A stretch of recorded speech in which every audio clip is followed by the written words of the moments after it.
Let's see. Yeah, we're good. Okay, here it is. This show begins. Wrong tab in 3, 2, 1. Core!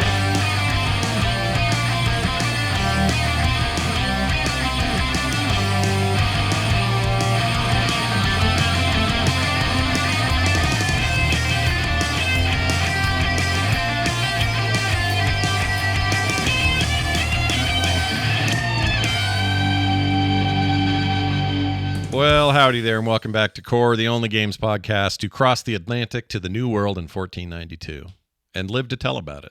That was hard. That was a rough trip. You know? Right. We didn't fall off the world, I guess. No, but we did bring smallpox with us, and that's great. Anyway, hey, everybody. It's good to see you. We're going to do a video game show here on Core, and we're excited to be here.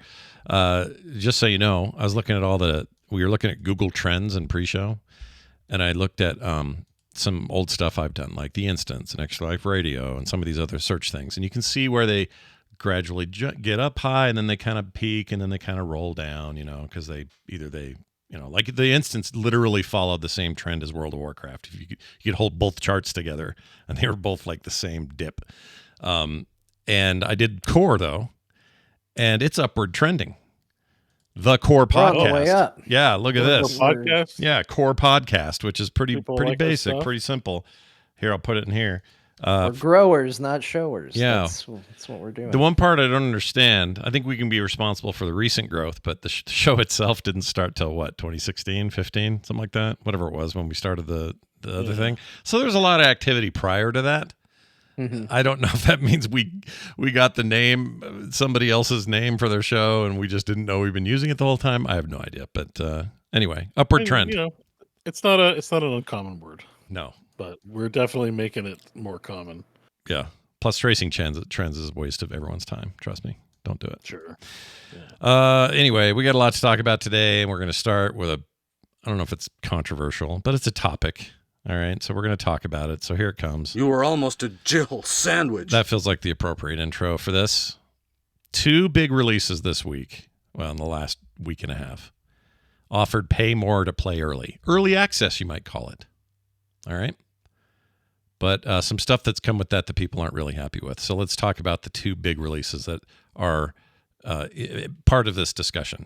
And we're not talking about some indie that went to Steam and said, we're going to do early access and here's our roadmap and we have a 6-month plan and blah, blah, blah. We're not talking about that. For some reason, that gets a pass from me. And I think we can get into the minutia as to why indies get a pass in this regard. But AAA studios like Blizzard Entertainment released World of Warcraft War Within, and Star Wars Outlaws came from Ubisoft, also with early access stuff. In both specifically cases, on a higher paid tier. That's the important bit. This isn't just, you bought it early, you can play early. It's that you paid a lot more money. In WoW's case, $40 more for that privilege over the base version. I guess it's not as bad from the middle version, but it's still around 20. It's still a lot of money. In Outlaw's case, I can't even remember. Their tiers are so weird. I think it's about $50. I think. Jeez. It's like the $100-some version of the game is the one that got 3-day early access. Now, you would think big companies like this, one is a little bit more egregious than the other, in my opinion, but we can argue around those issues. But you would think that if you're going to be doing this and doing it at such a premium, that you would do all in your power to ensure that there would be no glitches, especially big ones, that would ruffle the feathers of those people who paid you $40 to $50 more for the privilege of playing your game early. We'll start with Star Wars Outlaws, who asked players to restart progress after a day 1 patch. So if you got early access, made a crap ton of progress, loving your video game, well done, I gave you an extra $50. Oh, we'd really like it if you started over. Yeah, so I did see, I was having a hard time seeing while I was putting this story up if this was a request that went out to all versions of the game or just the PlayStation version of the game. It could just be the PlayStation, but we're talking about principle, so honestly, it kind of doesn't matter whether it's one version of the game or all the versions of the game. Yeah. But basically, there was a day 1 patch for Star Wars Outlaws and they said, hey, this day one patch is going to fix a lot of issues. We really think you should restart the game on day one, which is standard release day. Mhm. And otherwise, you might experience glitches, the inability to progress the story, lockups, or issues. So thanks for Horseshit. paying the extra money so you could get in early, but you now need to start at the same time as everybody else. Yeah, this isn't You some paid extra roguelike. money for like shareware, basically. Yeah. Yes, kind of. Or beta. You paid Like, for well, it's beta not beta access. testing because it's too late for testing.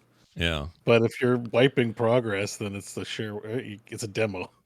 Well, you got the full game, but what you got is the build that didn't have all the final fixes in it. Otherwise, there wouldn't be a patch day one that would need to fix all that. I mean, that's just bad. That's bad form. They were already under such a microscope for this release, Ubisoft was, that I feel like this is just like the worst thing they could have done. Is something like this. It's one thing to go, oh yeah, we know there are a couple of bugs in the early access version of the game. Don't worry, we're patching those on day one. That's different.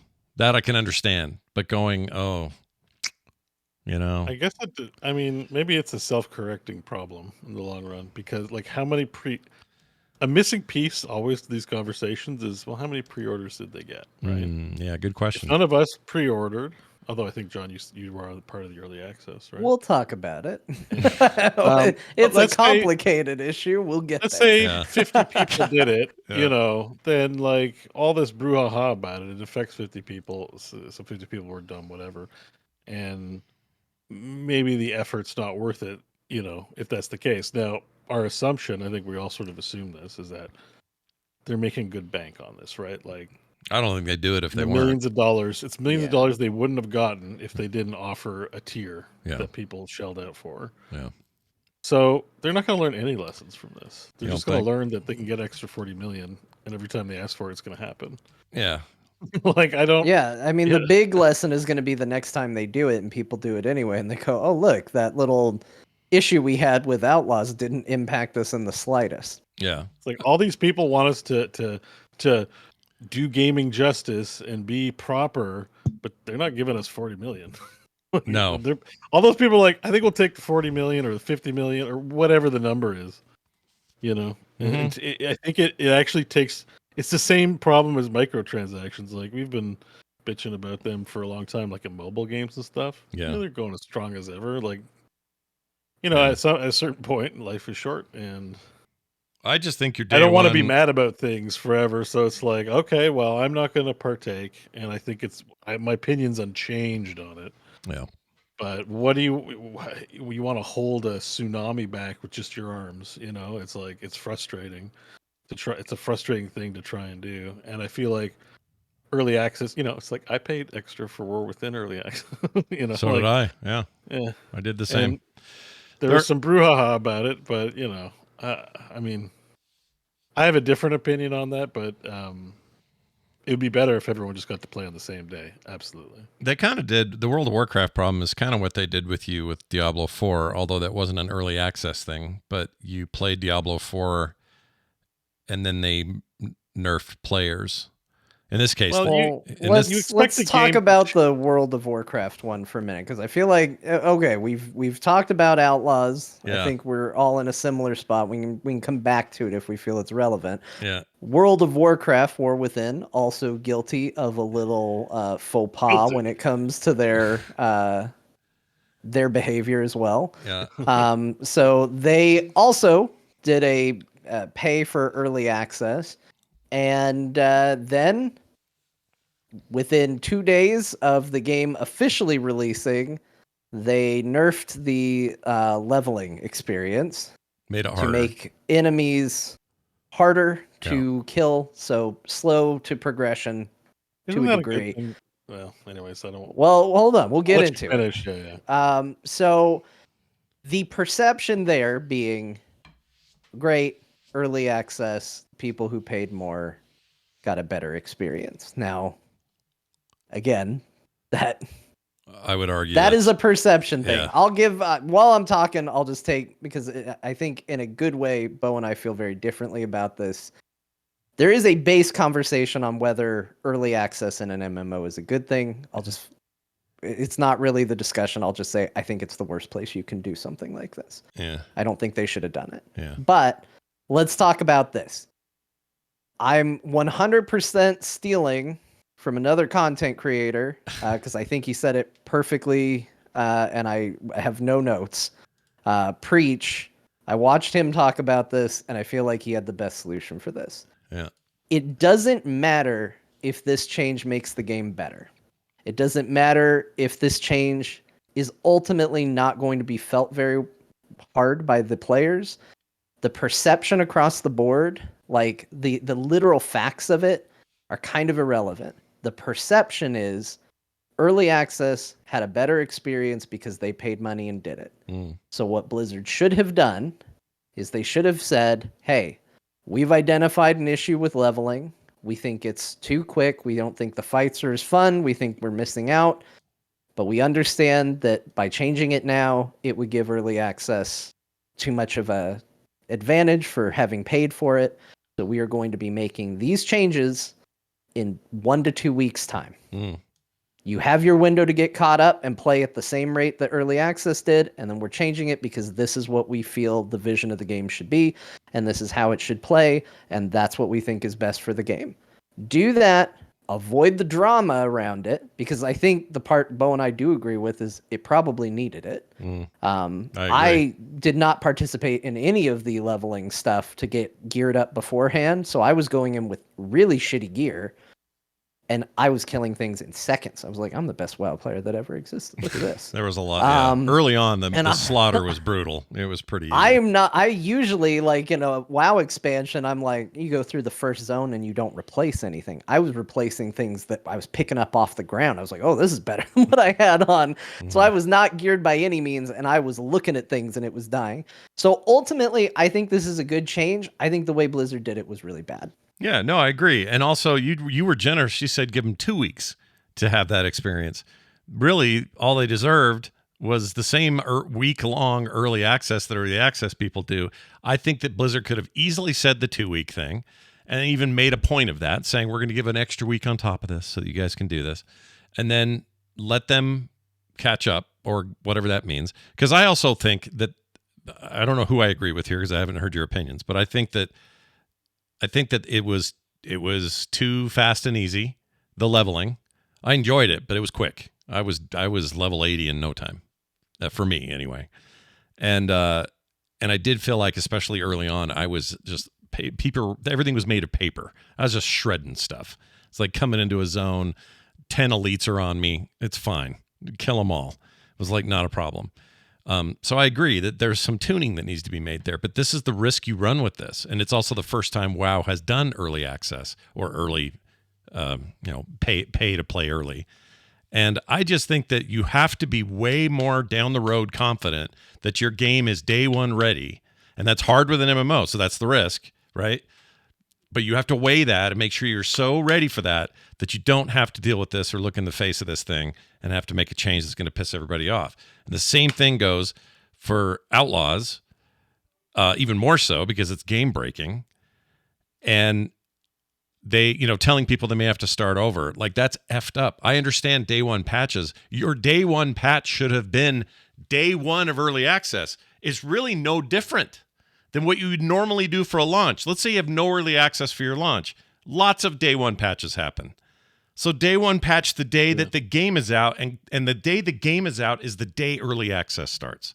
Period. There should be no like, oh, we weren't quite done, so here's that. Like, I think, wow, I could be wrong about this. I don't have any information to the contrary or to even support it.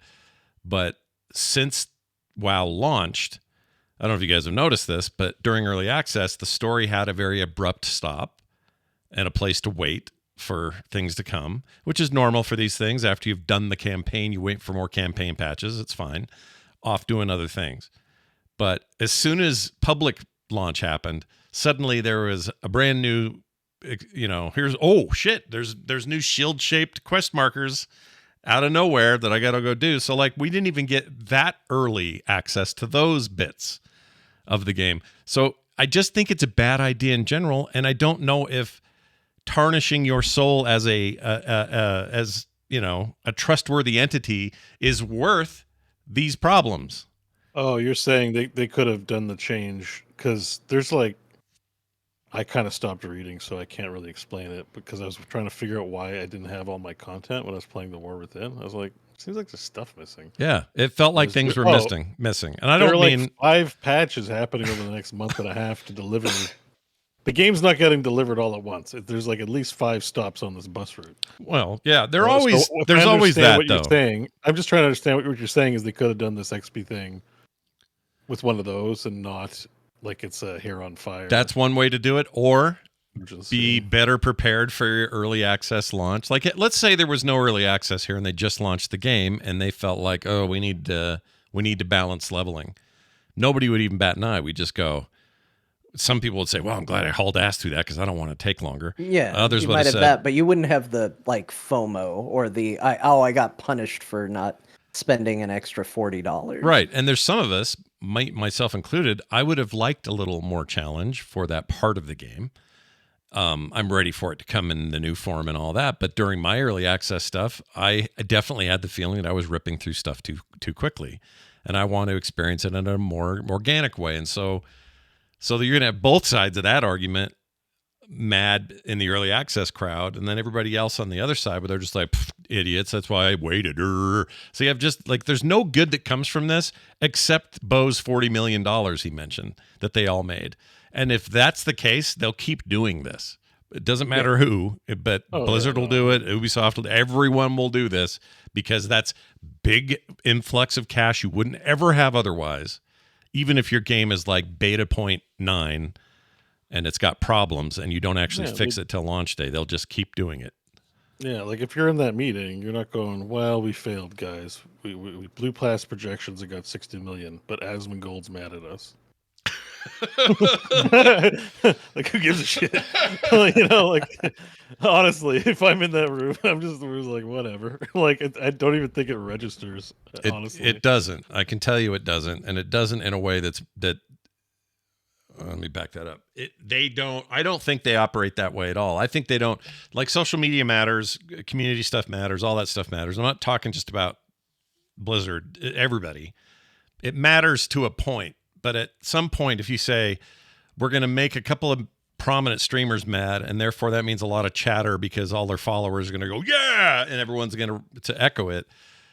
But we think that's a low risk compared to the 80 million we'll make on the other side. And so just, be prepared. Right, but I think it's easy to use content creators as scapegoats. At the end of the day, they are also players. Like, they're the loud ones, they're the vocal ones, and they might be, regardless of who it is, financially motivated to put out videos about drama, big or small. But at the same time, like, I don't think you have to be a content creator to look at this and go, yeah, this doesn't look No, good. that wasn't why I brought it up. I'm just saying even someone who has a loud thing is not going to register. Right, even a big microphone can't go up against when somebody pulls up the wheelbarrow full of money and goes, do you want to hear the megaphone guy, or do you want all this money? Well, I'll take all the money, please. Yeah, give me the money. Yeah. Exactly. Yeah. Like, the world's full of people that tell other people how they should live, and usually the best advice is think for yourself. And I think that think for yourself applies to people in the greedy business world as much as it applies to anyone else. And if I'm like, I want to milk these gamers for all their money, then I'm just like, well, I'm going to tell my boss we made a bunch of money that we didn't make. And yeah, some people had to start their game over and they're going to cry about it. It's not that damaging. I mean, think about all the polarizing things people said at their very lowest point when people were like, I'm never playing Blizzard again. But it's like, you wouldn't know it. They're doing great. Yeah, they're doing fine. They're doing fine. You wouldn't know it. So, this shit blows over. And while I don't like it and I wish it would change, there's got, and we cover games. So obviously it's something we're going to chew on. That's we're going to come up again, but we have to be like reasonable about our psychological well-being, and fighting with tornadoes is, you're going to lose. Yeah. It's just what it is. There is one thing I learned this week, though. Two of the most toxic, or I shouldn't say this, two fandoms that have very toxic aspects to them. It's not everybody, obviously, but you find some very toxic corners in gaming and some very toxic corners in Star Wars fandom. I don't know that there's a worse. There's not a. There is no. What? Really? There is no. There is I've no worse. never known either of these groups to be opinionated. That's very strange to me. But here's the point: there is no worse Voltron monster than when the two of those get together. So thanks, Ubisoft, Star Wars Outlaws. You've done it. You got them all riled up, and yeah, it's equal parts toxic. Well, I'm looking forward to later when we find out about the game itself, because I know the silo of this conversation is early access, but there's more. Yeah, there's more to say. Let's just put it this way: one of us played Outlaws, and we will hear from that one person. One of us did. Yeah, one of it. Guess which one did? You'll have to all have your little one contest. Of us played Outlaws, guys, and has opinions. Can't wait to find out who it was. Stick around. I think we already said it, but stick around. It's a big mystery. We might have said it. I don't know. It. You'll never guess. Yeah, you stay till the end for the biggest reveal. We're just trying the same tactics. It's working for everybody else. If you want early access to the conversation, right. You navigate to patreon.com/CORE-show. If a new patron shows up right now, I'll tell you right now which one of us actually played. Well, and so early access to that conversation. So this is an interesting aspect of this, and I want to just at least stick this in there. Hopefully, I'm clear with how I'm trying to say this because I've been thinking about it all day.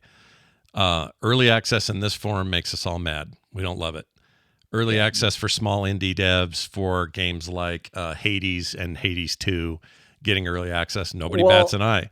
And the reason I think just one real quick thing. I think we are doing a disservice to what this is supposed to be by calling it early access. Because early access is a term that is used very frequently for games that are not finished being developed that you can buy and play early. Yeah. This is a bonus financial purchase that allows you to play the game early. So to your point, what you said earlier, Scott, when you said day one is when that period begins, you are 100% correct. They're not billing this as an early access preview of the game. And in WoW's case, because content didn't launch until launch day, that's actually what it was. You were essentially getting a preview of the content. Now, it was a lot of it. Yeah. But it was still technically just a preview. Yeah. So I think we are actually doing a disservice by using the phrase early access. What do they call it? Because it's not early access. We're not testing this game. We're not in there giving them valuable data on what it's going to be like. They're giving us the game early because we gave them extra money. Yeah, that's what it is. They say play early. They use terms like early access. Beau, to answer your question, what do they call it? They call it early access, and I'm with John that I think that early access, for good or ill, has a definition, and it's a misuse here. Although in both cases. Well, they do it on purpose. They squat on the keywords because... Well, yeah, that's true. Like, that's what I mean, where it's like, this is an aggressive corpo tactic to...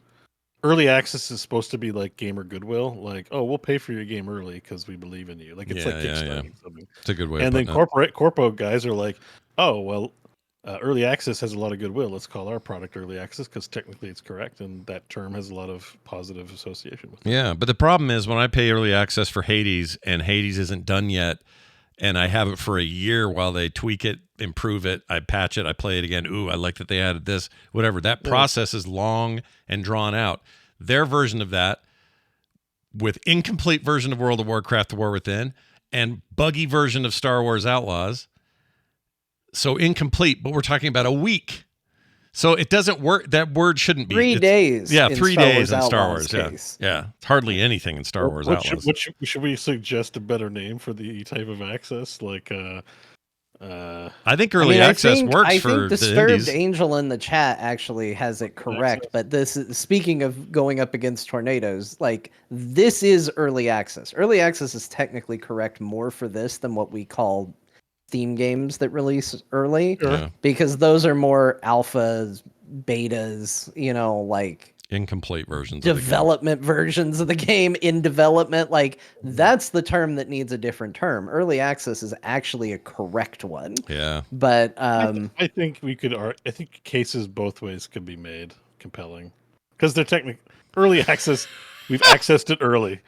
I like mean, Mac. they're both right. Mike in the chat says Mike Spardrato says predatory FOMO access. I like that. That sounds about right. That's a good predatory FOMO. That's what I mean. Yeah, PFA. This came out PFA. 3 days PFA. Or no, you know what? FOMO access is just fine. Like, it kind of slides off the tongue. Like it's you want to miss out? Don't give us $40, and you're going to miss out on playing at the same time your favorite content creator is playing, and the guy in the house next to you is going to know what happens to Asterion before you do. You're gonna have to log off. You're gonna have to log off Twitter for 3 days in case spoilers get your way. Yeah, log off Twitter access. That's actually a real benefit. I think sometimes I'd almost pay $40 to get off Twitter for sure. But to Beau's point, the gamer goodwill is missing. And why is it missing? Well, usually, and not always, but usually when small indie devs are making something, you're kind of with them in the process, and you're excited to see it move, and they listen to you. And there's that whole part of it.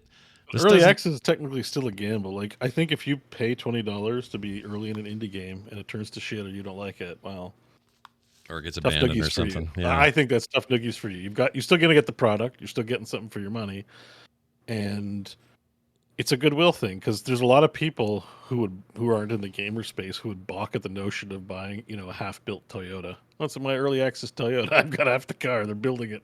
Yeah. But, you do hire contractors to build you things before they're built. It's not like this crazy thing, but like I think with consumer products, retail consumer products, you usually expect it to be, you don't buy half a coffee maker or incomplete coffee maker. No. And things at the price point of games, you generally expect them. Are they ready? Is this a product to be sold? Like, why am I buying a half-built thing? Mm-hmm. But, gamers are nerds, and I mean that with love. And we like to stick our nose where it doesn't necessarily belong because we feel entitled to be a part of the conversation when it comes to game design. And early access is a part of that. Like what John's saying about you're in early, so you get to tell them, like, hey, man, I think, like, when I get hit, there's not enough feedback. It would be great if there's a visual indicator. That helps the company. Like, you're almost paying them in consulting. Not only did you buy the game, but you gave them free consulting work. Right. And we're cool with that, because if we're going to get something awesome to celebrate at the end of it, or something, then that's great. But, the early access, the FOMO access, yeah, I think FOMO access is what we should be calling this. Well, to the place that I was to the point that I was aiming at, though, because the goodwill part I think is more important here than we think, and I think that because these are big companies with thousands of people, the expectations are higher, and also the price is higher for sure. So what we should expect is higher, and for indies it's lower, but also there's more goodwill.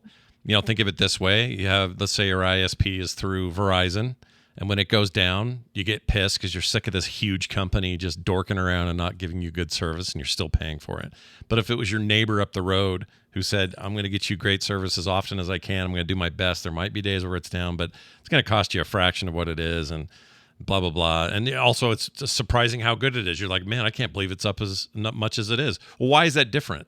Well, it's because we can't stand gigantic multi-million-dollar publicly traded companies, billion-dollar companies, who can't give us what they keep promising to give us. It's worse somehow than if it's just a dude. Or like content creators. We have a Patreon. We have people come in there and go, hey, love your stuff. Here's your thing. It doesn't mean they expect perfection out of us.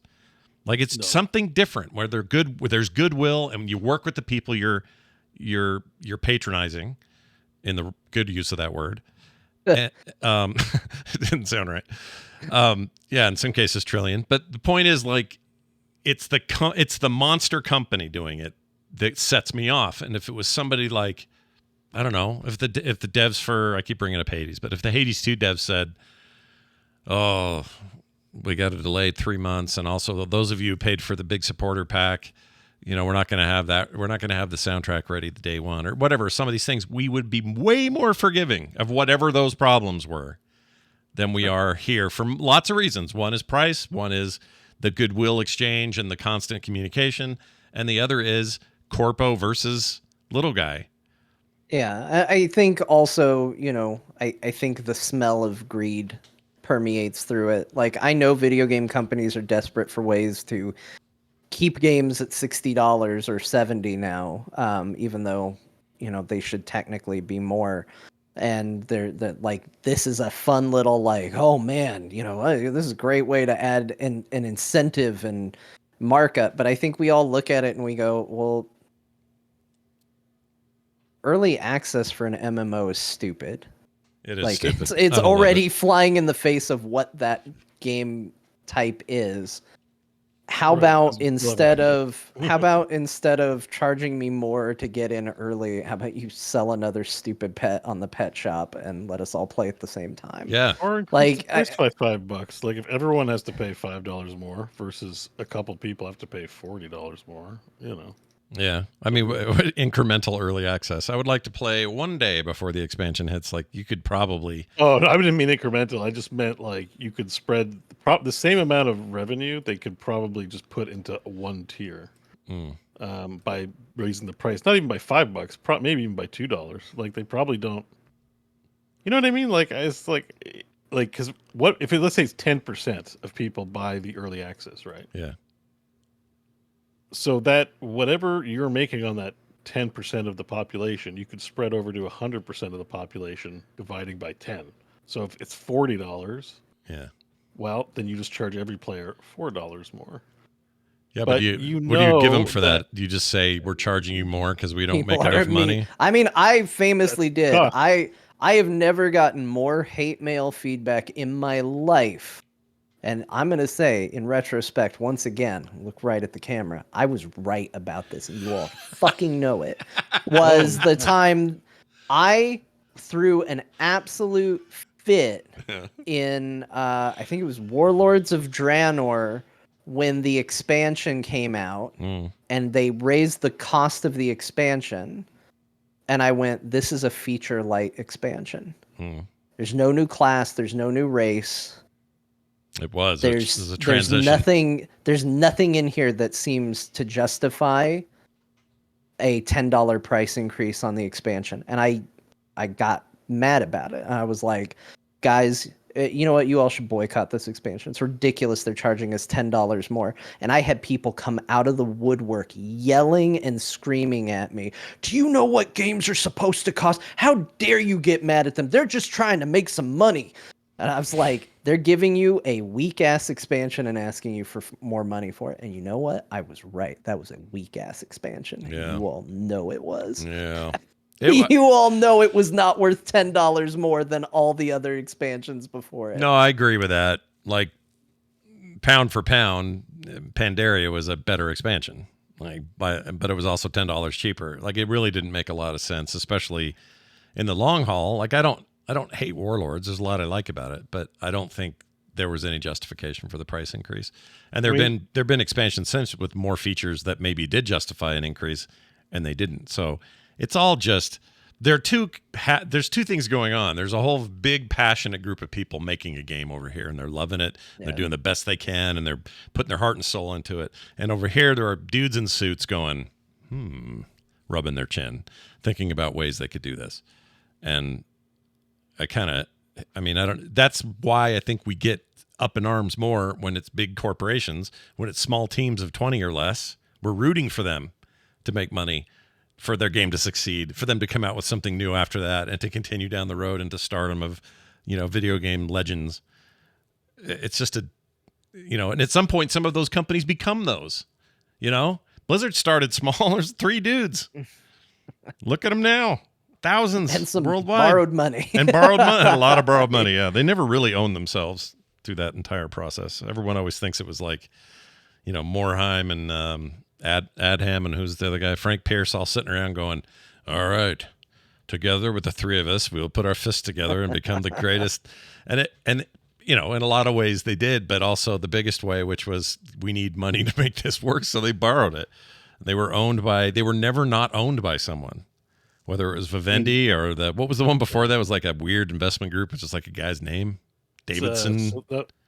I know what you're talking about. It's not Silicon Synapse. That's what they were before. Yeah, but it was. It's like Davidson something. Era. Yeah, David. Yeah, I don't remember who owned them first. I always remember Vivendi. Yeah, Vivendi. It wasn't. I don't think they were games industry. I think it was like outside of the games industry. Yeah, they were like an independent investor firm. And they had them for a long time, sold to Vivendi. Vivendi sold to Activision. Activision sold to Microsoft. It's never been Blizzard there's never been an independent Blizzard, but there's been a more independent Blizzard, like when they weren't under the Davidson Associates. Davidson and Associates. Right, probably a law firm. It's educational software edutainment. Okay, they were in boring the gaming space. Still pretty boring name.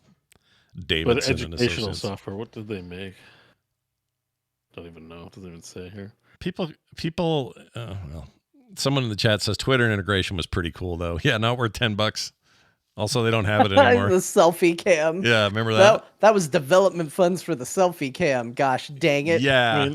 I think we need to put this into perspective. I don't know what it was US, Canadian, because I just did the math. The Epic Edition is $50 more than the base price of the game. For War Within? Almost for the early access. So almost 2x the cost of... I don't remember. Of the base. I bought mine a long time ago. I didn't listen to my own advice. I can tell you. But I just checked because I look at the store now and it's like, oh, that's a lot of money. Yeah, it is. A lot of money. I can tell you, having just looked at it, it was here in the US it's 40. That's the difference. Oh, is it? Yeah. Okay, you check. Because I did it recently. Saying, yeah. I gotta think it's a percentage. It's not an overwhelming percentage.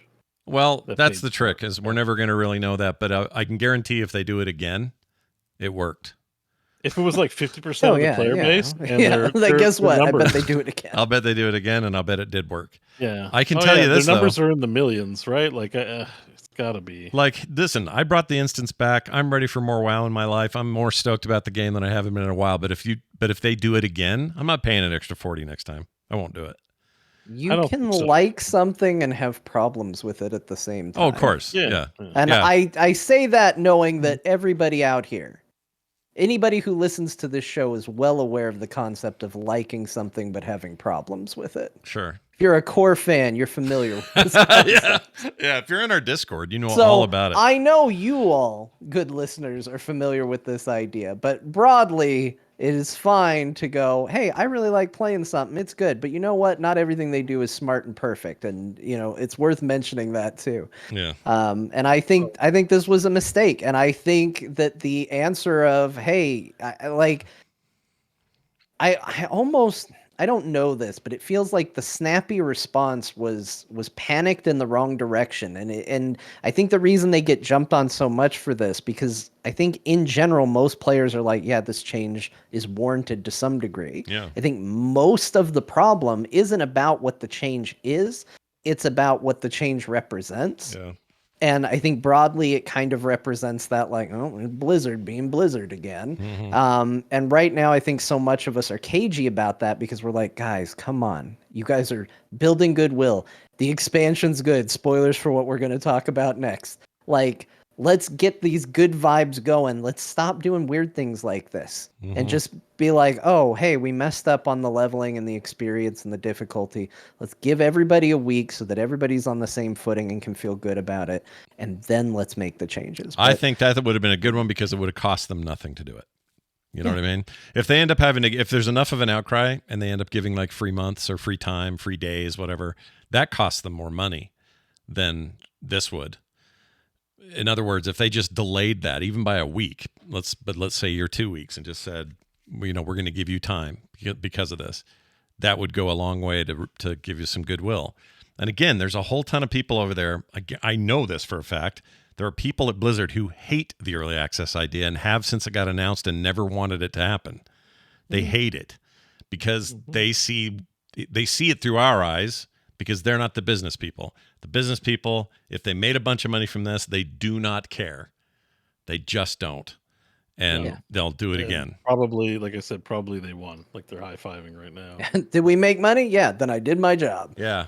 So, interesting thing here, but at this conversation, because I believe Diablo 4 Vessel of Hatred is releasing soon. Well, November 8th. We're the end of August, so hey, it's the day before my birthday. Interesting. Are you gonna get gonna buy the early access version of the game? And so it's it's like 5.5 weeks, and I've got to think about which version of the game I gotta buy now because I haven't pre-ordered yet. And I'm on the page, and there are 5 options. Oh my god! And I'm like, what the hell? So one of the options is just to buy the base Diablo 4. So let's remove that from the table. There's a combo purchase of the base game and the expansion for $90, or there's just the X pack for $53. Is there a FOMO version, or do you get it Yes, all at the there's same time? There's 2 FOMO. Oh no, there isn't early access. No, they're not There's doing not. early access. Okay. But here's something else that's kind of made me shit myself a little bit, and it's not a bad thing, maybe, but there's a free month of Xbox Game Pass Ultimate with the 2 FOMO editions, and I'm like, come, Well, that's what I mean when I say like they're just constantly looking for what can we tack on for almost no cost to make this seem like a better deal. Like, how can we possibly make a graph that makes this look like the greatest thing without having to, give you a Master Chief helmet or something? Like, what's a nothing burger we can put with these fries? Yeah. Like, this is an easier. It's still a FOMO access, but just not. It doesn't have the access before launch day. But it's just a bunch of cosmetics. The only thing that kind of makes me is like a free. What's the value of a free battle pass token? You might want to get a battle pass with the launch potentially. If you do, maybe one of the FOMO editions is like fine value. Well, as somebody who cashed in theirs and unlocked basically nothing with it because I didn't play the season, those things have very little value for me.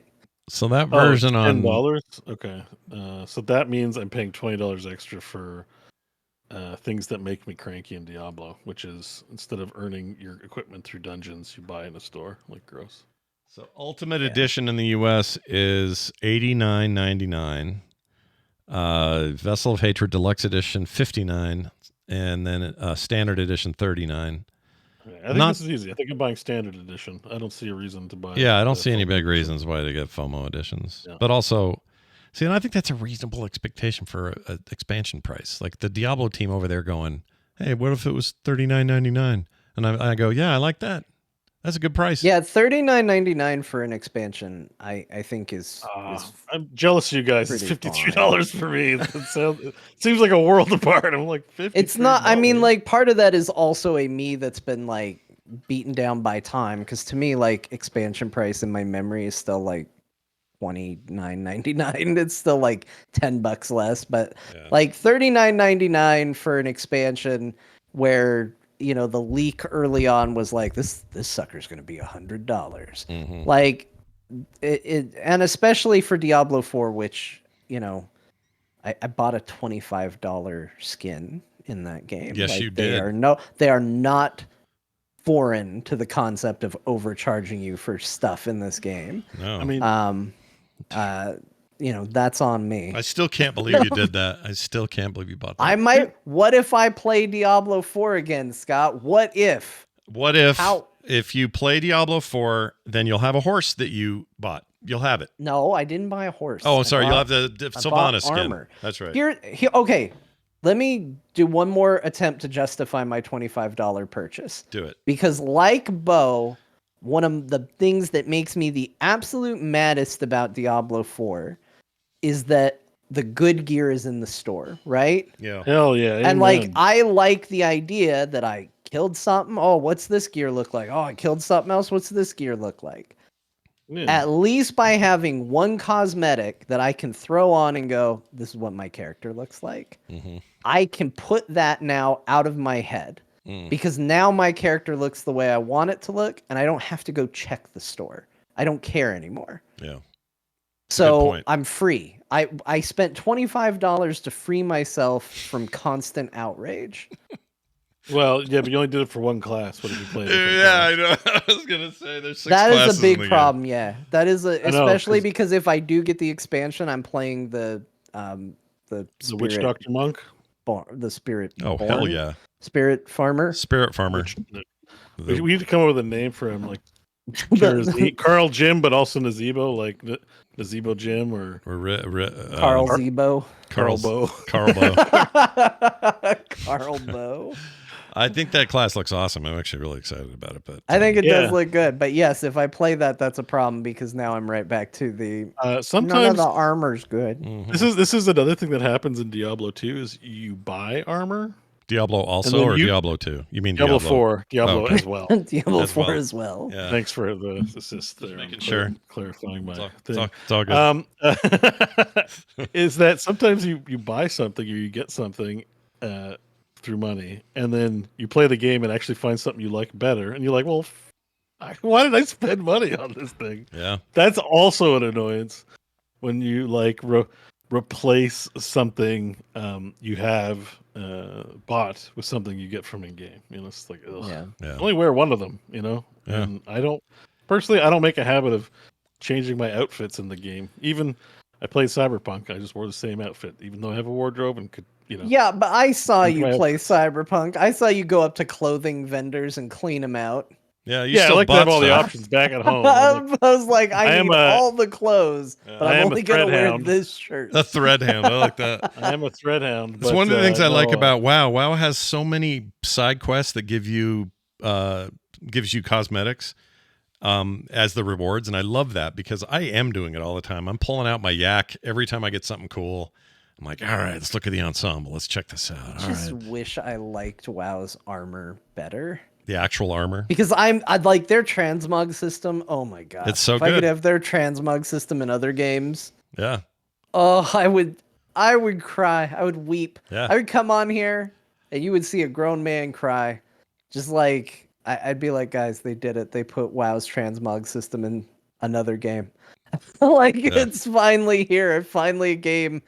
But like the current one, I'm like, I don't know. I guess I'll wear this. They all kind of look the same. They It's have- like what skin tight mishmash of textures that's going to be right against my body and interesting shoulders. yeah, always will interesting. I be wearing now? Yeah, helms, shoulders, and weapons are kind of. I never do helm though, so that's already removed one particular option for me because I think all helmets look stupid. You don't like the hoods? Yeah, Hoods are cool. I don't wear helms No. either. Actually, that's true. Yeah, I don't like them. I think the Illidan's blindfold is about as good as you can get with a head item. The default monk hat is very acceptable wear as well. When I played monk and legion, I wore just all the default clothes you get at the start. There's like you never get an outfit better for a monk than Yeah. because it's basic. Like I didn't have shoulders. It's like your bare shoulders. Like what's better than bare torn shoulders? Yeah. Come on. Cyrenix says near the in the capital cities they have a transmog toy you can buy that summons and you can do it. It has a 10-minute cooldown. I have the yak. I don't need it. Yeah, I have a yak. I think we bought our yaks at the same time. Mm-hmm. Did you? Because I think it was like after a raid, we were all talking about going and buying yaks, and I think we finished a raid. Yep. And we're like, we're gonna do it. We're gonna go buy yaks, and I think we all flew up there and bought yaks. We did. Together. And it was in whatever the next expansion was. I guess it was in Warlords, and we were raiding or whatever. And that ended that night. We're like, I'm going to the previous expansion. I'm going to buy the yak I couldn't afford when it was new. As a non-yak owner, yaks are kind of annoying because they they show up as a bunch of symbols, and then when I get there, people dismount, and I'm like, no, Yep. that's not the real transmog. You need your own yak, man. This is a Yeah, you gotta Yeah. go get your own yak. Yeah. There is How much a gold is it? private joy when I accidentally demount my yak right when someone runs up, and I'm like, "Oops, didn't mean to," but hilarious that I did. Oh yeah, it's like 300 and something, 300,000 gold or 330,000 or something like that. 300,000 gold. I've Yeah. only got 50,000. Yeah, if you don't have a lot of gold, then it ain't can be your thing. That's not a lot of gold. I've been playing too much classic. I have generational. Post like this is like I feel retirement rich, money. but then I go to auction house and one piece of mining mineral is 200 gold. I'm Oh, like, yeah. what's wrong with this game? Inflation is a thing in WoW for sure. Yeah. But you I make a ton of it. accidentally bought 250 cards off of the auction house. Oh no, Chat says 120K. I thought it was 300 something thousand. that's still way too much. That's like it's not even that good of a amount. I remember it Can't broke remember. me when we went up there. Oh Like, yeah, I had nothing left after that. but people really were. It was definitely a case of everybody was doing it, so I did it as well because people were like, "I'm buying it," and I'm looking at mine, and I'm like, "This leaves me with 7 gold, but I can remake it. I can earn it back." Yeah. Blizzard took 1 million gold out of the economy that day. I guess. Oh, It hell was, it was so many of us went was up pretty there. bad. You know what? It's the best purchase I ever made. No, it's an amazing purchase, and the idea that it's there also to sell all your shite to to the little anvil guy on the other side. Like, it's just useful. It's a useful thing. As a non-yak owner, the toy was kind of nice. Yeah, if you need the toy will do. It was cheaper than 120,000 gold too. Yeah, and it's on a fairly low cooldown. Plus, it's one of those. By the way, I found a toy on a 30-second cooldown. Not that we've moved on to WoW talk. Don't tell Blizzard; they'll put it on 7 days. Yeah, it's a good toy. Yeah, what is the toy? What is it? It's sitting at a desk and reading. And that has I can do it every 30 seconds. That is a low cooldown on it. That's amazing. That's so stupid. We can't have somebody reading every 30 seconds. It'll ruin the game. Yeah. Yeah. Oh, that auction mount. You can still buy those, Sir Whiskey Jack. They're just like 1.2 million gold. They're very expensive. The big dinosaur. I thought they removed it. I thought there was a big race to get it. Did they not remove it? I see them in the auction house all the time. I don't know if that's because someone's just holding on to them. I don't know. You can't have more than. I thought you couldn't have more than like 300,000 gold or something like that. No, you can have way more than that. You can have millions, but I can't remember. Really? Yeah, you may have to do something with your bank or something. I can't remember. But the dino mount, they said they moved to black market only. Where have I seen it recently? I saw it listed somewhere. Maybe I was in the black market. I don't know. Anyway, I wish I'd have gotten one of those, but I don't have the gold now. I couldn't buy it now. No, it's like, I'm hey, broke that's now. I bought a yak, and I said I'd earn it back, and I never did. Yeah, well, I'm not much of a professions guy. So you guys must have gold more money than me, than my 50,000. I have about 60 or 600,000 total right now. 600,000, dude, it's generational wealth I've had since launch. Generational wealth. I've had it. I've had it since launch, and I had back at launch. There was who was it? Somebody still in our community. Shoujo Beat met me out in the middle of the Grand somewhere and just handed me like 70 grand. Okay. And that was a ton back in like... That's not generational wealth. That's a gift that you should have reported on your WoW taxes. Well, yeah, but isn't that... I mean, generational wealth means like you had somebody else give over you the money. years it's grown and grown, and I'm willing to, since you don't participate in crafting, you probably also don't participate very much in buying. No, I don't. And if memory from instance serves too, everyone would make flasks for you in raid and stuff all the time. Feasts, flasks, all of it. I never. So life's good when you don't have to spend any of your money. Yeah, that's true. I never had to buy anything because I always have operated on a you're lucky to be raiding with me mentality. Yeah, I was basically the RFK Jr. or the Paris Hilton or the name anybody else who just born into money in the video game sense. People were always just nice. Like, hey, here's a 300 gold tip for being in, I don't know, here it is in the mail. Thanks for doing the show. I'd get that all the time. Yeah. So it just built up over time, and now I have all this cash. Cool. It's cool. Yeah. I want to know how much gold I have. I'm logging in to find out how much gold I have. I'd be very curious. I have the kind of money that can buy 250 stupid cards from the auction house because I don't know how the new auction house works. And I was like, yeah, I need the Ace of Insurance or whatever it's called, and I bought it, and it's like, congratulations, you spent a Dark Moon card? 17. Yeah, it's a Dark Moon card. It's like, congratulations, you spent 17,000 gold. I was like, wait, why was it that much money? Okay, I have 410,000 gold. So you're doing pretty good. That's good money. Yeah, I'm doing all right. Yeah, that's not bad. I mean, if you play a lot and don't spend a lot, it will earn over time pretty quickly, especially if you play a lot. I'm like WoW poor compared to you guys. Let me just check mine real quick. I think I have. Can you tell without logging in? Do you have to? Oh no, here it is. Oh man, I somehow opened 2 WoWs again. All right, okay, GURP has 370,917. Deadly has 7,000. WizLiz has 1,400. And Forensic, my paladin, who I'm playing pretty exclusively at the moment, 65,000. And that's just cash he's earned being a paladin. You know what I mean? That's paladin money. He hasn't borrowed from GURP or anything. Like I haven't twinked anybody out, but I mean it's literally twinking in the game, right? That's the whole concept is you send money to other characters. Give yourself a bunch of money. Yeah. Man, it was so much more interesting back in the day. I remember, this is just getting old, man. I'm just like, let me tell you a story about when MMOs were old. Yeah. But I do remember in EverQuest, there wasn't you didn't have to be a certain level to use items in that game. So you could actually give yourself really good gear and items in EverQuest, very early in the game. But there were no banks. There was no, so you had to either find someone who was going to be willing to trade the items back to you to like, okay, here, I'm going to give this to you and then you give it to me. But people are not trustworthy. So you absolutely do not do that method.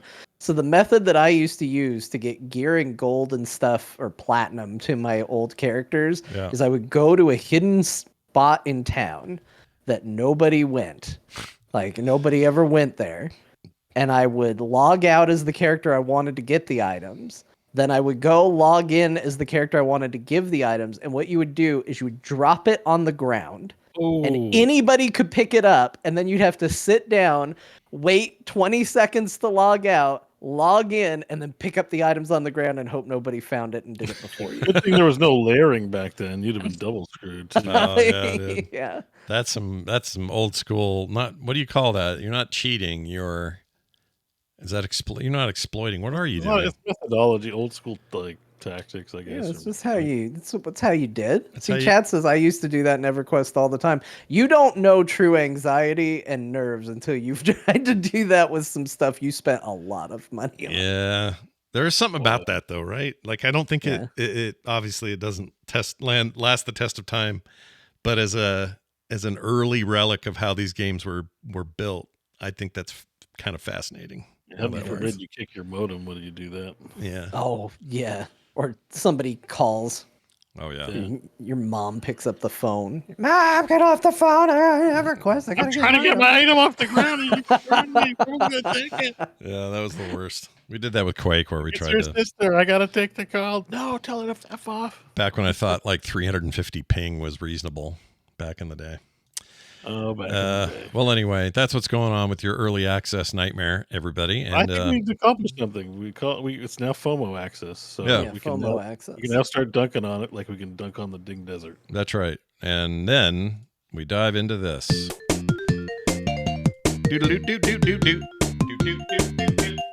We're going to talk about games we played this week, and we've already brought it up, but our joint play this week was World of Warcraft: The War Within. I don't have a ton to add except to say I hit 80 on Saturday. I hauled ass through that main quest. The MSQ I really enjoyed quite a bit. It does end a little abruptly, but now I know why, because it wasn't all in there, and now more of it is in there, and I'm in the middle of doing that right now.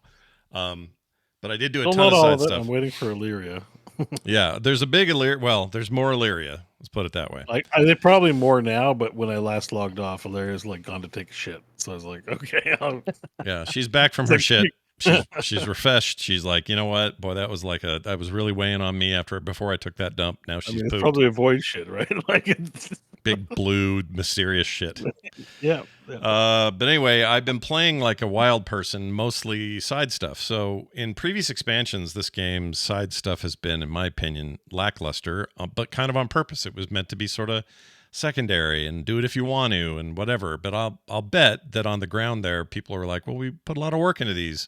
And if we're going to make it, let's make it worth playing.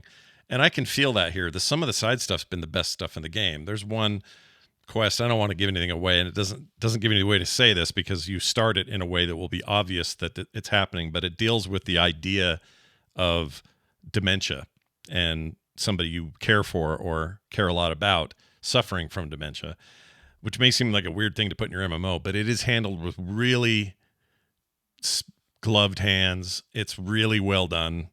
Got me choked up. I've heard from a few other people that were like, man, that thing grabbed me. And it does. It kind of just got you out of nowhere. There's been a bunch of stuff like that on the side quests, and I couldn't be happier because I like doing that stuff, but I prefer doing it when it's meaningful and well written. And this stuff is very meaningful and well written. So I will. That's one big positive I wanted to say about it. I want to build off of that because so I'm playing it now. I won't go. I'll kind of save all my thoughts, but this one's very specific to what Scott said because this is going to be a little bit of a kiss and a slap. Like I have a long history of being like, yeah, I love WoW. It could be better, and that's exactly what this is. I thought, that side quest you named was really good. There've been a handful of others that I've played that I've just been like, man, they're really they're going for it for some of these side quests. I've actually, in general, when I think of the stories that I liked so far in the expansion, side quests have been, I've enjoyed more than the main story so far. Yeah. Main story feels plotting. Like it's okay. It's what's getting me from point A to B, but Like, these side stories are really good. My criticism of it is that there are these, there are also the other kind. Like, hi, champion. Good to see ya. Boars suck, and you know it. Go kill some. And you turn it in, they're like, yeah, fuck them. And you're like, okay, great, thanks. Give me my items and my gold. And it's fine because that's always been like kind of what all the side quests used to be. Yeah. And like, okay, good. We had a great time. I got some gold. I got an item. That's good. But if WoW wants to do more mature, like interesting, and it doesn't even have to be mature, it can be silly too, but like more compelling side quests, they absolutely should. They need to either find a way to denote which ones are worth your time and which ones aren't, or raise all of them up to that level, or prune the ones that aren't. Because the problem I ran into is I was doing a lot of the like kind of just busy work side quests, and I was like, okay, we don't need to read these. These are just side quests. And then all of a sudden, I would be in the middle of something. I'm like, I feel like they're telling a lot of story here. And I'd have to go back and go through my chat log and be like, what are they talking about? Oh, this is interesting. But it hadn't trained me to pay attention to it. No. And there still isn't a way to pay attention to it. In theory, like the big, bold, really good story quest should either be part of the main story, or they should all be at that level, or maybe just get rid of some of the ones that are lesser or have fewer of them. Like, the issue I'm having right now is I'm having a very hard time determining, okay, well, what's worth my attention and what isn't? Because I don't want to read them all. They aren't all created equal, but I don't want to miss some of these that are really good. And especially now, I'm only in the third area and I'm almost level 80. I'm like 2/3 of the way there. I'm almost level 80. I've got side quests popping up all over the place. And I'm like, well, I know there's some gems here, but I don't know how to tell which ones are gems versus which ones are just busy work that I don't want to do. Yeah. So I if I could give any advice to WoW, either find a way to denote it, which is maybe insulting to whoever's working on the not so good ones. Like, sorry, you didn't qualify for the ring around the question mark quest. Like, yeah, however they're going to show it, or find a way to just put those in, or make it easier to understand, because there absolutely still is a dip in quality for some and a massive lift in quality for others. Yeah, I agree, but I don't think that's that different for any other game. Like Final Fantasy XIV, I was playing quite a bit before the expansion dropped, and there are many cases where I was like, holy shit, that little side quest was incredible. And then I'll do one that's just like the dumbest freaking waste of my time. So I don't know if this is exclusive to WoW, but I think all MMOs could learn a little bit from, well, whatever. We're just asking them to have no filler, all good, right? That's what we're asking. Yeah. I guess that's fine to ask for that. I don't know. Maybe this is a case for AI being good at, I don't know. That'll get me in trouble for saying that because I don't like AI. No, careful. People get real weird about it. Yeah. Yeah, I don't know. I mean, Final Fantasy XIV, I'm sure there are good side quests there. I've occasionally done it, but in general, I think my advice to anybody playing 14 is just don't do side quests. There's no reason to. Yeah. But WoW is not a great vehicle for a certain type of storytelling. Like, it's like, and Scott, you played a lot of Final Fantasy. Now you've been playing a lot of WoW, so I think you'll really relate to this. As much as people talk about how good Final Fantasy XIV's story is, you can't take that story and put it in WoW's engine and get the same results. Right. That's extremely well put. I think that is 100% true. The one thing, there are going to be, obviously the games both have strengths and weaknesses against one another. WoW is very combat focused and very mechanics focused. And I would argue that Final Fantasy, while I think its mechanics and combat are actually good, it's a lot more story and overall plot and kind of world focused. Then again, I think WoW's better at traversing the world. It feels more seamless. Yeah, you're never going to get a moment in 14 like the first time you go down that hole. Yeah. The big old hole. Yeah, that's really something that you really only get from a game like WoW. Like, that hole's a good hole. And you don't ever have walls with lines that are, oh, great, I got to zone into, Gridania or whatever the hell it was called. Like, they're really good at that stuff. I mean, it doesn't mean there aren't some loading screens. But this has always been one of WoW's strengths is you come over around the hill and you can't believe this new vista you're seeing and that you transitioned into it without a load screen, without anything weird, you're just in it.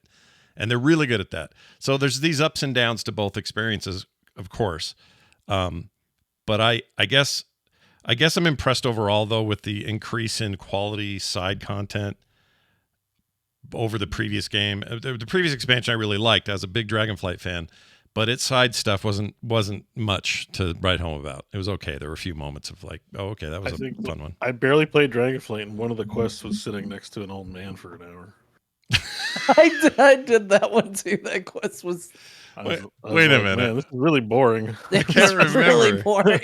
Oh, the guy sitting on the thing talking. Yeah. Reminiscing. It's very early on, so if you played on launch or whatever, you might not remember it. But I played Dragonflight a little bit before War Within. Yeah. That was one of the last quests I did, and I was just like, man, I get what they're going for, but it's boring. Part of it boring. Like, I don't know what to tell I think you. part of that was it was well written, but it was basically a book. It wasn't anything else to do.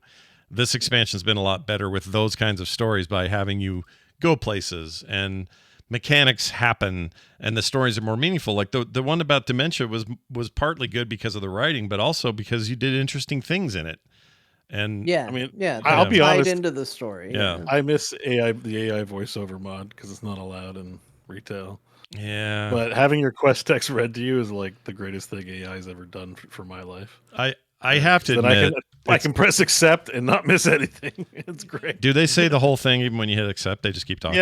Yeah. I mean, they mispronounce it, and if you obviously want it to be better, but I'm actually engaging with the content rather than skipping it. Like, especially now, I don't know what it is about nowadays, but when the quest text pops up, I feel like I'm like, what's it say? I do this too. What's going on over there in that little text box? Yeah. Meanwhile, the lean spell in for book the quest text is real bad. Yeah. Meanwhile, the spell book and the talent tree is like for the elderly. It's like takes up the whole screen. But then the quest text is like, oh, what's over there in that little? And then I'm like, my eyes hurt. I'm not gonna read. I want to, but I just like, nah. Yeah. And if someone could, close captioning it for me, I'd be very pleased about that. Yeah. But anyways, I think this is honestly though, like this is a good sign and a sign to its credit, because I think prior to this, like even with Dragonflight, and I know people liked Dragonflight, like even with Dragonflight, I had an overwhelming sense of I don't care as I was doing the adventure. Like, let me just go kill things. That's what this game is. Like, let me just go hit my buttons. Like, hitting buttons in WoW feels better than hitting buttons in almost any other game. So let me just go hit the buttons. Yeah. And this game is making a case for me to go, I wish this was voiced. I wish this was presented in a more cinematic way. I wish this wasn't just a big quest blurb in a small little window off to the side for me to just read through and do. And I didn't feel that way about WoW. In fact, like my general sense, I still kind of feel this, but prior to this expansion, my general sense with WoW is WoW really doesn't need to lean into story that much. It's not its best strength. Like WoW is at its best when it's a comic book. Keep the dialogue light, keep the action moving. Sure. And build that world. Like, I love comic books. It's not an insult. It's not meant to be an insult. Right. But like, that's the medium you're working in. You're not working in as a novel. So be a comic book. Yeah, I think that there can be improvements though to the material, and I feel like this expansion has a bunch of improvements. So, because I don't disagree with anything you're saying, I think Dragonflight was a better main quest than it ever was a side quester, and so far this one, I mean, some of these side quests are rivaling the main story, and I didn't expect that. I went in thinking it would be like you so said. far. I don't. I'm gonna keep sounding like I'm insulting the main quest. I don't think the main quest is bad, but so far the side quests by far have been the most interesting part. Yeah. The main quest has been like, what we need a reason to go down the hole. Here's a reason to go down the hole. We need a reason to leave the hole. Yeah, let's go over here. Like it's just like a series of reasons to move to the next area, and that's fine. The side quests are actually telling full little stories, and I think that has been more satisfying than what's the reason that we're going to go to this quest hub? Yeah, I do like the side quests. Well, I said it already, but I like what I'm unlocking in there. It's more meaningful to me than just I got gold out of that, some XP, and maybe a slight upgrade to armor. Instead, it's like, I'll give you a whole box of shit. Also, this guy's going to give you a look to your hammer that you will not believe how cool it is. And it's like stuff that I'm used to either feeling like I don't want to go pay for on a store, or I don't want to wait for some, raid queue. They're giving me cool things to hear these stories out. And I think that balance is just better than it's been in the past is all. So I'll give them credit for that. Not perfect, but it's pretty good. Go ahead, Beau. Oh, no, I just say I think overall questing's been very enjoyable as well. But I hope I don't know. I don't know how many new people we're going to meet over the course of the 3 expansions. I found myself a little impatient with some of it because I just want to get to the murder. Like not the murder, but the drama. I mean, like it started off with a bang, right? As they all do. Lots of big stuff happening. Yeah. And when I had these little moments like when I'm playing, talking to Anduin and playing board games with Anduin and Faerun, and I'm like, wasn't there a spider army to kill? Why are we playing board games? But I was sort of chuffed or pleased, I guess I should say, with the fact that my concern over Anduin's secession planning last week proved to be prophetic. Yeah, you kind of called it a little bit. Because I'm like, oh, he's definitely, Faerun's definitely going to be Queen Anduin. Going to teach him how to use the light. Unless, something tragic happens, which is possible. I am a little surprised that you didn't like you mentioned they were playing board games or whatever, but they were basically at a tavern hanging out and chilling, right? Having a break, if I'm thinking of the right scene. It reminded me of what you would do in D&D. It's like, all right, we finished our day. We're going to go to this bar. We're going to talk for a minute. There's totally nothing wrong with it. I think there's 2 factors at play that are more me problems than WoW problem or War Within problems. Yeah. One is I've been playing Cyberpunk, and that's adrenaline packed. And 2 is it's confounding the form a little bit with what people probably mostly enjoy from the game. Like there's a lot of United Nations stuff going on throughout the story. There is, yeah. Which is like, oh, go help these people, and they're great storylines. Like you said, that's a touching storyline. But I just want to kill spiders. Yeah. I was a little like, I'm like, when there's good guy spiders to help, I was like, no, they're all bad. Where's the genocide option? I don't want to ally with the enemies. Like, can we just have somebody I can kill? Like, do we have to understand every living thing in the world of Warcraft? Can I go to war with something? Yeah, but it doesn't be mean an asshole about it. Like I just want to press sometimes- buttons and smash heads. I totally get that, but I get where you're coming from, and I also sometimes I'm like, hurry up and let's get to the killing. But I like it's a video game. Like I get being a good person and be like, these are things I would happily see in real life, right? Yeah. And a little bit was fine, but I think what happens with this expansion in terms of pacing is you meet dwarves, which is great. Yeah, dwarves and are we great. have that whole thing, and then we do it over again with Hollow Hall. Yeah. And it's like, okay, so we're meeting 2 people. Yeah. And then when the spiders started being like, listen, we got good guy spiders. I was like, come on, man. I finally got my way down here. I just want to kill them. I don't. Well, and that's after I hate spiders. good guy I'm kobolds, and Yeah. you had to deal with that too. Yeah. I totally get. This isn't me being like, oh, it's so woke or something stupid like that. I get it. We're trying to approach things with love and understanding and solving, and like John said, it's a comic book. Yeah. It's not, I don't know, Game of Thrones or 100 Years War style of thing or whatever. Like, but at some point, I'm a Fury Warrior. I want to use these giant swords to commit genocide of a people. Genocide of because there's no good spiders. Particularly spiders. I hate spiders. I do not want. I'm good with not being friends with any of them, and I'm good with whatever labels people want to put on me by not liking spider people. It's fine. I'll have to live with that's my cross to bear. And so I was. This is a little bit of like, come on, like, because that's like the Burning Legion, right? Like the Burning Legion, they're demons. Like there's no humanizing them. We just get to kill them, right? Or like Doom, like some the of them. demons. Except for like, the Draenei. Yeah, the Draenei are demons. Well, the Draenei are not demons. They're not part of the Burning Legion, right? Well, no, not- but They're the not. race. They're the They same didn't race. join. That's what I They're mean. the ones that didn't sign up. What I'm Yeah. saying is the proportion of diplomacy to war is very high, at least on the diplomacy side. And Right. I'm ready I for get what war. you're- That's all I I'm get saying. what you're saying. Yeah. I'm not saying it's bad to be diplomatic. I'm just saying it's as an overall trilogy. I hope I don't get to midnight and we're meeting new people. I hope there's no new races to encounter. We've got all the players in play, and let's do some warring or with whatever we're trying to fight. Well, it is Warcraft, so Yeah, I get it. You know, I'm not saying we shouldn't be nice or have those things. This isn't me saying anything negative about those things. I just find there is a lot of foundation building, and maybe we've done a lot of that in past expansions too, right? Every time we go to a continent, we gotta meet the people. And No, meet I their think race it's races and, I yeah. think it's 100% fair. I mean, like and I'm not just talking about WoW, but we're talking about WoW right now. Like Mhm. I am the whole like, well, we need a new leader, but what if we made a council of leaders that cooperate and figure it out together? I'm like, why can't we just have a war chief? Like, I get that you want to sell like democracy good, like people coming together good, but like at the same time, like, and I know the story you told was like, well, war chiefs don't work.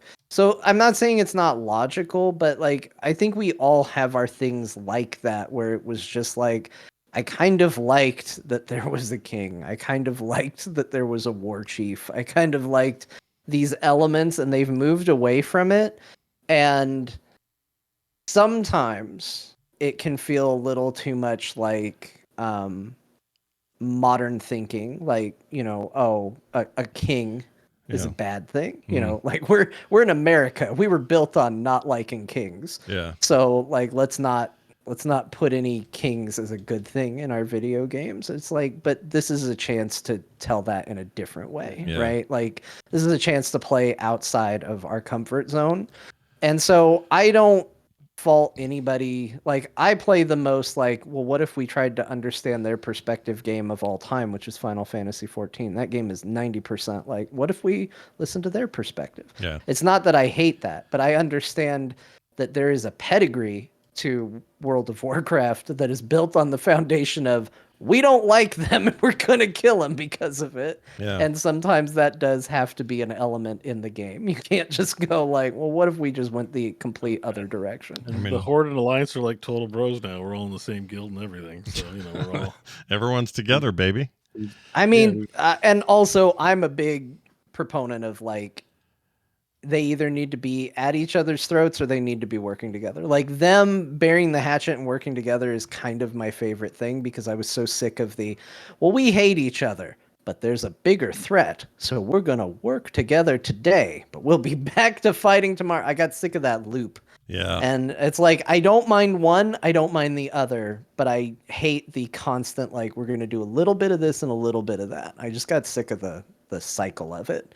Like, it is the natural cycle of things, but it's when it's every expansion, it's too frequent. It's too often. Yeah. There's a lot of that going on here. I don't disagree with you. And there's a lot of back and forth about how, you know, we're a brutal race or whatever. It's like in the one-on-one when I was talking to Chris, I asked the question about how, or I think I made the comment that a lot of these characters used to be kind of metal, you know, like, yeah, let's go, bruh. And they're different now. And that it feels like that's an evolution that comes with age and perspective and all of that.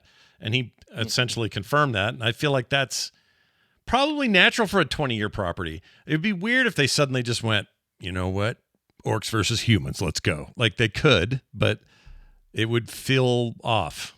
So I'm not saying you're wrong. I'm just saying I don't know how they would do that. Orcs and humans. But I versus think that's spiders. like it Spiders needs to reflect real life, because the way that works is like, yeah, when you're a kid, you're like, it's metal, it's awesome, and then you age out of that feeling. You're like, oh, I've developed common sense. I no longer think this is the be all end all of everything. Yeah. But there's a younger generation coming up that does feel that way. It's why I think characters like Garrosh are so memorable, because you have a character like Thrall that was like, hey guys, I don't think this is it.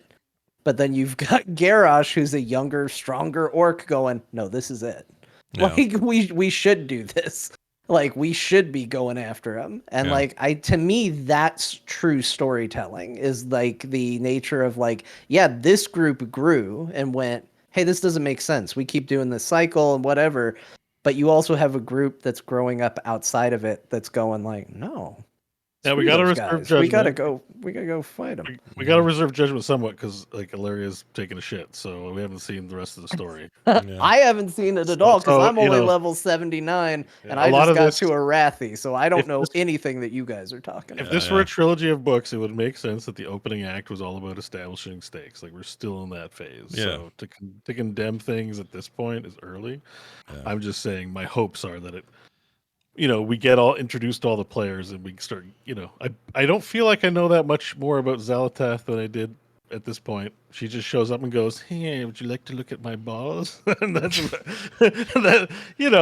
There isn't much more to her motivation or connections, and it makes sense still going to parse it out because we got to go to war with the spiders, the bad spiders, the void spiders, not the good spiders. Okay. No such It's thing. fine. Like They I'll don't get over it. exist. It's fine that we have good spiders. I'm just trying to minimize the number of reputation bars. And each of the spider guys has their own reputation bar, and it's like, okay, come on, guy. But anyways, Yeah. I'm looking forward to fighting spiders. Yeah. There are a bunch of them. Big old orb weaving So looking. you didn't turn In on conclusion. the crab option. Oh, is there? Maybe Is crab. that in here? Yeah. Can you do the No, crabs? okay, I've said Yeah. this a lot. If you had like a God. really gnarly picture of a spider, I'd hate it. Like I would feel something. Yeah. But video game spiders on the flat screen, I don't like them, but they don't trigger my phobia. Okay. In 3D they do, and like if you gave me like a high res 4K photo, and this is an invitation for anyone to do this, I would not be happy. Jump No. scares on But Twitter all it's day. the degree to which they're not fantasy, like actual real ones. I don't, even though like the closest anyone's ever come to like a depiction that creeped me out was like Shelob in the Lord of the Rings trilogy when freaking Frodo and Samwise got to fight that giant spider. It's like, ugh. Yeah. I hate But that. they don't, Also, I hated the movie Arachnophobia. It was awful. Literally in the name, though. Like. Yeah, I know, but like It was a warning. Yeah. it's definitely not a good one. No, I Yeah. saw Eight-legged that as freaks. a kid. It messed me up too. Eight-legged freaks is pretty bad as well, actually, for CGI spiders. Yeah. Not the best. Game wise, what's but- the freakiest one? Skyrim, or where do you draw the line as like the worst? Well, you've seen? Skyrim in VR. Like, if I was to play Skyrim on a flat screen, Mm. I wouldn't. They're fine. They just look like monsters. They're gross. They're not. It's not great, but it doesn't trigger the fear. The primal. Yeah. Like Not- there's one thing being scared, and then there's the primal fear where I get scared, I'm going to like lash out dangerously, like punch a wall, or just like I get so animalistic in my fear that That's wild, that- man. it's it's worrisome, and I try not to trigger it. But I think that's I don't really have an example. Like I think a couple of movies like that I've quoted have done it. Not even that bad, but you're edging into primal action. Mhm. The worst was the Skyrim spiders in VR though. Like it's just bad. The 3D-ness of it. There's maybe somebody can study what the difference is. Like the fact that they're 3D makes them feel like it's the movement. Yeah. And on 2D, you just don't capture the movement in the same way. Yeah, no, I mean, I wouldn't even consider myself an arachnophobe, but I feel like that's the kind of stuff I don't want. When I was playing, what's the game with, outside, we're kids, we're outside. What's that called? Underground? Inside. Well, what is it? Brothers? No, it's Obsidian made it. It's a popular game. Because I can't stop thinking about the game being called "Hey, we're kids, we're outside." Avowed? No. Grounded. Grounded. Chat got it. Oh my gosh. Anyway, that See, I game, avoided Grounded because the spiders did look like they were going to be problematic. and even in that game, they had you could turn them into like these amorphous blob looking things that weren't spidery. It didn't matter. They still effed me up. I didn't like that at all. It made me stop playing the game. I couldn't play it. Oh, because the way they move was Yeah. pretty. Yeah, no matter what, no matter how they moved, it was horrible. Like a lot of them get the walking, the feet right, but they Mhm. don't have the jitteriness of it. Yeah, like the sudden Like they'll be on you in a second if they really want to. Yeah. They lie in wait and they can move really quick. Yep. You and my wife, you both have this thing. What happens if I a don't real like spider? it. I don't think I'm that bad, but Yeah. I will say, I had an ex-girlfriend who had a pet tarantula. Uh-oh. And she even hearing that makes me upset. had it tarantulas walk are across awful. my hand, Mm-hmm. and Ugh. I thought, like, by the time it got to the other side, I was like soaked in sweat just from it walking across my hand. It was not a pleasant thing for me. Yeah, I don't like that. That was some facing phobias for me. Now it's fine. Now it's not fine. I still don't like spiders. The cat and I killed one the other day. We had to do a duo. Did you? It took me and a cat to Did a win. Chrono Trigger combo. Yeah, we had to dual action to get the spider taken. Have I ever care told of. you guys the story about when I was, I don't know, 12 or 13? She punched the tarantula. I had an aquarium, and in the aquarium I had a tarantula, toad, great big toad, Ugh. and Why? a praying mantis because I In wanted the to same see. in the same aquarium? Yeah, I wanted to see who wins. I really did. This was my He thing. made his own team deathmatch Yeah. before Kong video versus Godzilla.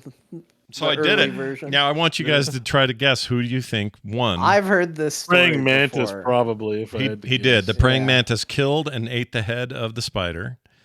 Jesus He Christ. killed the Good toad. job, by the way. Like, He stabbed the toad in the head and then ate half the toad. He just won. I went in there one day and just licking his, his blades or whatever, and these two other creatures were just their And Really the are funny like- thing is if I ran into all three of those creatures, the praying mantis would be the one I would be the most willing to touch. Really? Yeah, Yeah, they I'm not freak afraid me of out. praying mantises at all. you can't. There's I no think they're such. super cute. Oh no, I hate them. Someone in the chat's like, "This is the animal cruelty story." You can't. Tarantulas and spiders are not animals. Like they Well, I mean, I wouldn't do this now because I wouldn't want Yeah, any of them to get hurt. But that's 12. Like I said, if there's anything I'm willing to genocide, it is spiders. Yeah. Like I will fully come out as the Nazi of like Nazi against spiders, spider Nazi, or no, whatever it is, with the most deplorable humans to spiders, their enemy, their mortal enemy. Yeah, you're not into it. You don't like Yes. it. No, Okay. spiders, yuck. I think Yuck. Nazis are up there. Yeah. Why not? No, what I'm just saying, like if they could talk, they'd be like, that guy is a Nazi. You know? That's what I mean. Like, paint me as the villain or whatever they want. I get it now. That's a spider talk. He's a, Oh, that's hey, did you amazing. see that dog guy? He's pretty mean to us. Well, now I'm picturing Nazi spiders. There's a whole other thing. No, that's different. Yeah, it's a whole different So, thing. like, But yeah, yeah, no. I mean, if the spiders were the good guys and I was the bad guy, yeah, they would be. I would accept being it would be like Anakin, and it'd just be like, yep, that's Yeah. me. Like, You'd hate sand and all Yeah, that. not just the men, but the women and the children. That's Yeah, right. the They're spider- monsters. They're Spider-Man, spiders. but- I hate them. They're not the just worst. the Spider Men, but the Spider Women and the Spider Children too. I hate them. Well, good news is WoW is a thing and we're all playing it. Next up, though, I played a little indie game that Shatterproof sent me because Shatterproof's way too nice. And I woke up one day to another game in my library, and that was really nice of him. And it was a game called Peglin. Peglin. Yeah, I know the Some game. people pay good money for Peglin. Peglin. Some people are really into getting Peglin. Wait, does Scott get the joke? Yeah, I This is- get we that. I have to know do what explain? pegging is. I know what pegging is. Okay. There are some horrible terms in humanity that I am aware of. That is one of them. All right, I'm just a little worried. No, it's all good. But I'm worried for your welfare that you don't know the upsetting words. this one I did know. But so let me describe Peglin in a simple way. You're this little goblin guy, all right, and you do it's a roguelike. And you go into these games with this big map, and the map is like, okay, your first thing is you got to fight creatures. Okay, cool. So at the top of the screen, your little dude is up there facing off these creatures in what kind of looks like turn-based mode, but the turns are played in the enemies just moving and hitting. But in your case, you're playing Peggle, essentially. And Peggle means a lot of randomness, right? But also a lot of upgrades and things that make your ball magnetic, and it goes for the bomb pieces or seeks out the gold pieces more often, or they explode bigger, or whatever the thing is. There's tons of stuff to augment your balls. And so Molotov, pay attention. Yep. So you just play a lot of Peggle to fight these creatures. Early on, the fights are fairly easy, and the Peggle screens aren't too bad. You get specialized balls later that have like, one of them will always split into 2, sometimes 4 if it hits a crit or whatever. There are crit targets in your Peggle efforts, and when you hit those, you're going to get way more damage. There's some balls that are terrible damage unless they hit a crit, so there's strategic use of the ball. Like, all right, if I hit a crit ball on the way down, that guarantees a stronger hit. And then in between matches, you have gold that you've earned because there's gold scattered all around the Peggle board, and you use that gold to upgrade, buy items, relics, that kind of stuff, and then go on to the next thing. Well, this sounds fantastic. I love Peggle. It is fantastic. I really, really like this game, and it's been in early access for freaking ever. Yeah, I've played this before. I forgot to bring it to the show. It finally played this. It finally came out of early access. Is at 1.0 now, and I think it's just a delightful, wonderful little game that is. For anyone who was worried, they're like, well, do these battles take forever because your ball's just constantly bouncing sometimes, and that's never, you're never finishing a Peggle screen. And there are times where it feels like it's going for a long time.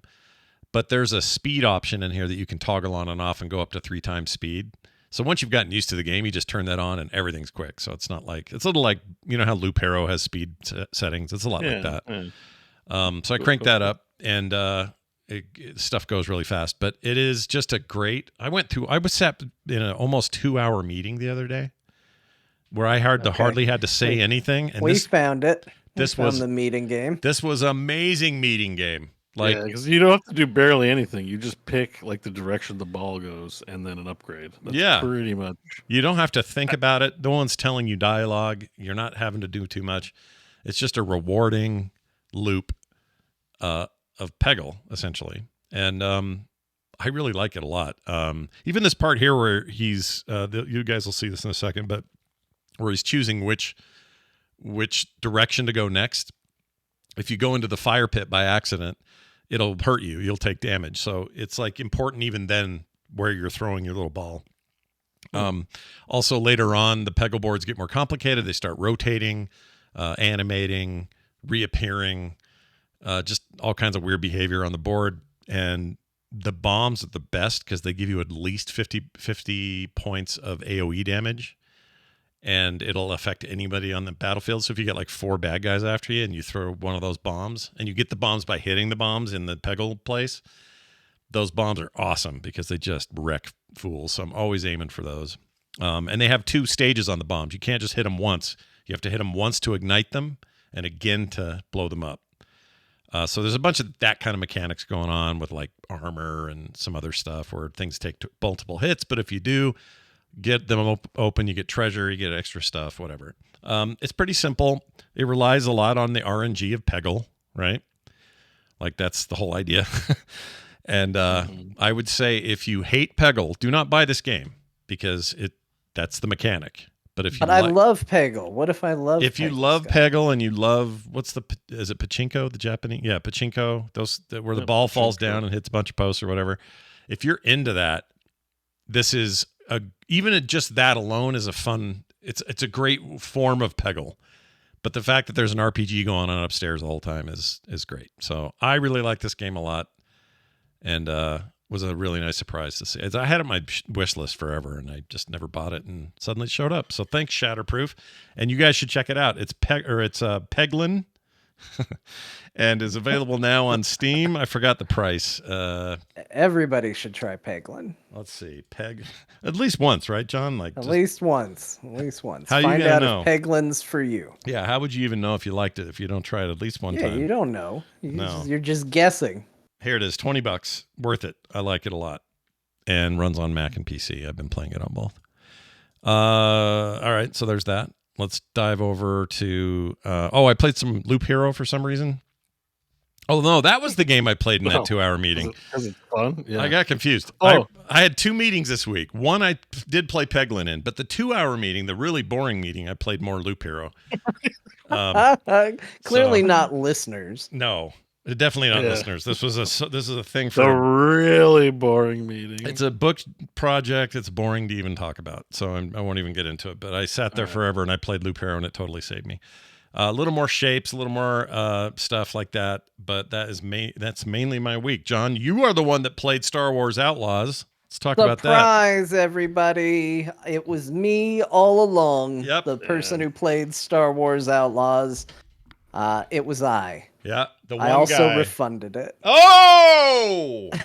Already? This is already sent back. Not sent back. Yeah, okay, so a couple things. Like Star Wars Outlaws. Let's get into the game before I get into, why it's refunded. Like let me talk about the video game itself. Okay.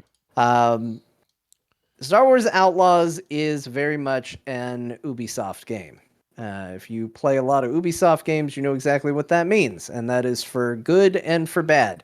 Within the first introduction of the game, you will find yourself in a situation where you are hiding in large bushes, whistling to get somebody to come and look at what's whistling, and then you punch them and put the body in the bushes. Okay. Like Assassin's Creed. Got it. Ubisoft is all up in this. Okay. A little but with Sam Fisher as well, right there. A little early Sam Fisher movement there, whistling and hiding you. I like it. But with a Star Wars coat of paint on it. And I do like Star Wars. And I have always said that, whenever I hear a review, whenever I hear somebody talk about a game that's Star Wars related, for me, if it's a 5-star system, I can usually add a star to whatever the score is, the fair score. And that's probably what I will get out of it. I have not played a ton of the game. I played basically through what would be considered the introduction. I got to my first different planet and was just kind of beginning to make my way there. So it was still very, very early. But based on what I have played and what I've seen, to me, this game, if I'm trying to be fair, is about a 2 to 3 star game. And if you really like Star Wars, consider that a 3 to 4, depending on, your interest in the Ubisoft style and stuff like that. Yeah, out of 5. That's pretty good compared to what I thought you were going to say.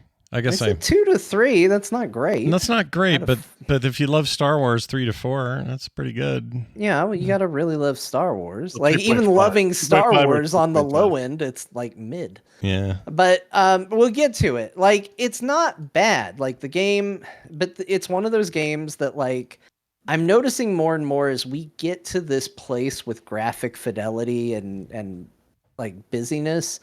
Like sometimes the game looks really incredible, and sometimes the game looks absolutely like garbage. And you're just like, what? I think it's a case of like something looking almost photorealistic, like it belongs right in the movie, and then something comes up where it looks like graphics, and you're like, ugh. Like, oh, it's graphics in my video game. I can't condone this. Yeah. The things I really liked about it is there is a very cute little creature that runs around with you. You can see him in the gameplay footage that's going on. The creature is great because the creature is like you can tell him to do all sorts of stuff. So you can send him into a room where there's guards patrolling, and he'll walk out in front of all the guards and go and fall over on his back and pretend to die. And the guards are like, "Who's this?" They go over and investigate, and then you can do some stealth business. You can have him steal from people, which I like on principle. And you can have him open doors while you stay in cover. So he can just run out and open a door for you or close a door. He's very, very useful and very, very cute. Like that's the other thing. They got a real winner on the cute side with this companion. It plays solid enough, it plays like an Ubisoft game, which I feel like is a compliment or an insult depending on your thoughts and feelings on it. I did think, what I had played of the story in the world, like it was intriguing. And I was kind of into it. But I do want to say why I refunded it. Yeah, I was going to ask. I'm like, well, if you kind of were enjoying it, it's like, why the refund? Yeah, what happened? So I refunded it because I spent over $100 to be able to play this game early. Oh my That Lord. they then turned around and said, like, and now granted, the word is that this was just for PlayStation users. I found that out after the fact, but I spent over $100 to play this 3 days early, and a bunch of other little like novelty. Like you get other stuff. Like I saw FOMO this when we were talking about the FOMO versions. They do come with other things. Like there are other things. But here's the deal. I spent what feels like double the amount, maybe even more than what the game's worth. Yeah. To play it early, to be told start over because there's a patch that's going to make it better on a game service that I prefer not to play games on, which is the Epic Game Store. Now, that's not a deal breaker for me, but I'd rather own it on Steam because there's a very good chance that this is... I'm not so into this game that I'm going to sit down and grind through this whole video game. This will be a game I come back to. And the truth is that, like, if it's on Epic, I'll forget I own it. And it'll be something that I go, oh, right, I own it. And I don't think this game, from what I have played, for me, was a $70 video game experience. But it might be a game that when it does hit Steam, because they always do, for whatever reason, they love Epic's original or early access, FOMO access. When that's done, that usually means it'll launch like they did with Skull and Bones, even though it's not considered a great game, but it may launch at a sales price and like, hey Steam, we hear you, and here's your game. Maybe worth picking up then. That's what you're saying. That's probably what I will end up doing. Yeah. Like, this is a game I'm interested in playing, but I'm not so interested that I need to spend a ridiculous amount of money to play it early in a place I don't want to play it and to be told, like, yeah, go ahead and reinstall it. If you're subscribed to Ubisoft's thing and you get to play it, great deal. Like, go for it. I'm not telling people not to play it. I think this game is decent. From my experience with it. I don't think this game is stellar, but I think it's pretty good. Like it's okay. Okay. And how far did you get in the time you played? Like, Yeah. you never know. Sometimes opinions change once you get to the 10 or 20 hours. Yeah, I mean, like, that's the thing. If the game picks up and gets really, really different after the first couple hours, like, then yeah, maybe. But at least, this is a game, in my opinion, that needs to put its best foot forward. And if that's the best foot that it had to show, I don't think it's worth the money. Interesting. Like, I felt like I gave it a fair enough shake to go, am I happy with this purchase? It sounds like what pushed you over was the early access or the FOMO access shenanigans. Like, yeah. It might have not been such a cut and try decision, and then they pushed you over the cliff. Like, I could list my grievances with this game, but it just feels like super nitpicky. Like, I think the blaster sounds stupid. Like, I hope you get a different gun, because like if you're gonna play a Star Wars game where you don't get a lightsaber, like, shooting the blaster should feel cool. And it sounds like the plinkiest blaster in the universe. Like, I immediately am like, can I sell this and get a gun that's actually decent? Like, this gun sounds like shit. And I'm sure there are other guns in it, but I don't know. I'm not to a spot where I saw it. Like, I've played a billion games where I go up to and you can turn it off, highlighted yellow items in the world and do some mounting and jumping from thing to thing to traverse over stuff, and the hiding in bushes and whistling for people so I can knock them off. It's just really well-worn territory, and so far it feels like the thing they're trying to sell me on is like, yeah, but Star Wars. And look, I'll pay a stupid premium for Star Wars, but I didn't feel like paying that much of a premium for Star Wars. Yeah, I think everything you've said sounds like a fair reaction to all those factors, right? This thing's really expensive, so you better be awesome. And also it's on a platform I don't really care that much about, so it better be awesome. Like, there's a lot at stake there. I think they should listen to that. You know what I mean?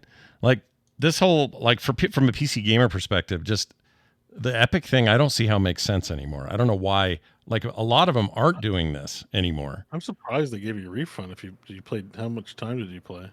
I don't know. I can't see. Again, I played through Oh, the yeah. Epic doesn't have good, useful pla- things. played through the intro and got to the first planet. It wasn't an insane amount of time. Yeah. The reason I ask is it's like if you buy FOMO access and play for 2 days, it's like 66% of the access time or whatever. It's like Yeah. it seems a little funny, but okay. They're pretty good at doing that, though. Epic will give you Yeah. refunds pretty easy. Well, they so. probably looked at how much money I spent on Fortnite and went, well, let's not make this guy mad. No. Yeah, Yeah, let's hope so. we can't have that, they said to themselves. He Tim just Sweeney. bought our Iron Spider skin for Fortnite. It's just funny. I would. That's another problem. Maybe they just haven't dealt with it, and it's up to the companies to try and make good on refunds or not. But like, it's one thing to refund a game that you bought at any particular point in time, but it's another thing to have a purchase tied around 3 days of access. Yeah. Yeah. Decision like, if I go to the movie theater and watch 33% of Mad Max Furiosa, and then ask for a refund, well, they might still give it to me. I don't know. I just still feel weird about it. Like I don't really. I saw most of the movie. Why am Well, asking for I will not say I've played most of the game. I barely played the No, game. In I fact, know, but I think I may have gotten to the title card. Like, I just more mean the time, like the 3 days, right? Like you've Yeah. had it for, but it's fine. I'm happy that you got. I the did have it refund. for the 3 days. Yeah, I got my I'm early not access. complaining. I feel I'm like joking. I took advantage of them now, which is actually Yeah. the better feeling in a way. But I think that's Yeah, I absolutely mean, a better feeling. I don't know what Epic's refund policy is in terms of like playtime and all of that, but they were like, there wasn't even a review period. I was like, hey, can I get a review on or a refund on this? And they're like, yeah. Yeah, It was Probably lose instant, money too. and The transaction probably not free either. So they didn't even lock me into like, well, you got to get Epic credit or anything like that. They just did. They just But did it. again, they probably were like, this dude bought a Shredder skin in Fortnite just to make his Megatron skin look cooler. So this guy's a whale that we need to keep. Yeah, he's a whale we need to give fish to, Yeah. basically. I mean, Yeah, they probably have a lot. The ratio of successful transactions to refunded ones, I'm assuming, is always a lot higher ratio wise. Yeah, probably. Because you have to factor in, they wouldn't do it at all because you have to factor in, they likely pay for payment processing. So your purchase and refund, they're probably still out. I don't know how much it is, $1 or something like that, but they lose money on the refund. Yeah. Technically. Yeah. I think also they just kind of have to be at least parity with Steam, or else nobody will buy anything on there. There's an interesting conversation. That's the whole thing where it's like, in order to satisfy certain regulators, Steam's got to do it, and they just implement it across the board rather than just do it differently in certain countries. Yeah. Where it's required. Right. Yeah. But Yeah, it's like with what's the recent the EU's demand that Apple move to USB-C on all their devices. They were just like, we'll do it everywhere. This is easier than fighting. And act like it was our idea all along. Yeah, like finally, you won't believe we have waited till it was perfect for us to do it. It's like, no, shut up, dude. You guys are, and I'm an Apple fan. Look at me over here. All right, well, that's great. Let's talk about Castlevania Dominus collection. Dominus. I heard of this, but I don't know what's in it. What the hell is in this game? Oh, well, another shatterproof gift. I see. Yeah, this was my gift from Shatterproof was this because I wishlisted it, and suddenly I woke up one morning and there it was, and I was so excited because I was excited for this game. So basically, there are kind of 5 games in here. Really, it's about 3 of them, and then there's kind of a bonus 2.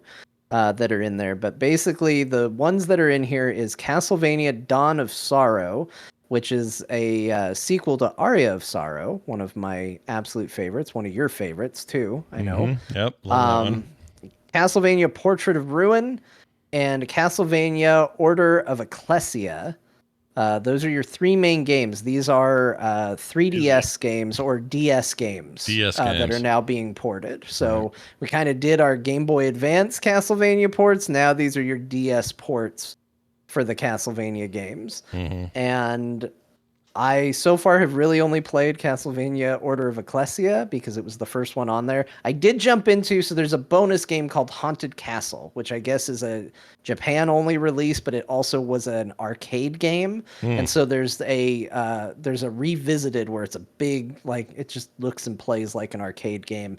And that's very much your traditional, you look like Simon Belmont. I don't know if you're actually Simon Belmont, but you got the whip.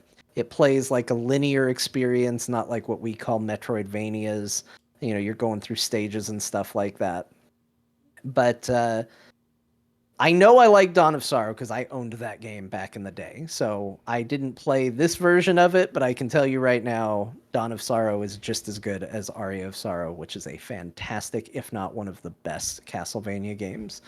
Order of Ecclesia is one that I don't think I played, but I really like. It's just enough of a twist on the formula where it feels new, but still plays like the game you want it to be. So you play as this character that doesn't really use weapons in the martial sense. She's able to absorb glyphs into her back. I still kind of feel like this game was just designed because someone's really into backless dresses. Yeah. And they were like, what if I designed a game around somebody wearing a backless dress? There's literally a button where you just turn your back to the camera, lift up your hair, and show your bare back while your tattoo glows. Wow. Like I think they knew what they were doing. Yeah. I'm pretty sure. Think that was intentional?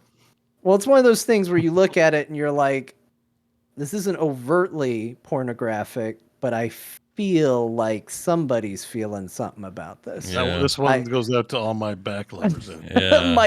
My kink sense is tingling and something's happening here. I'm seeing something. It's like the first time I saw ASMR, I'm like, is this a thing? Yeah.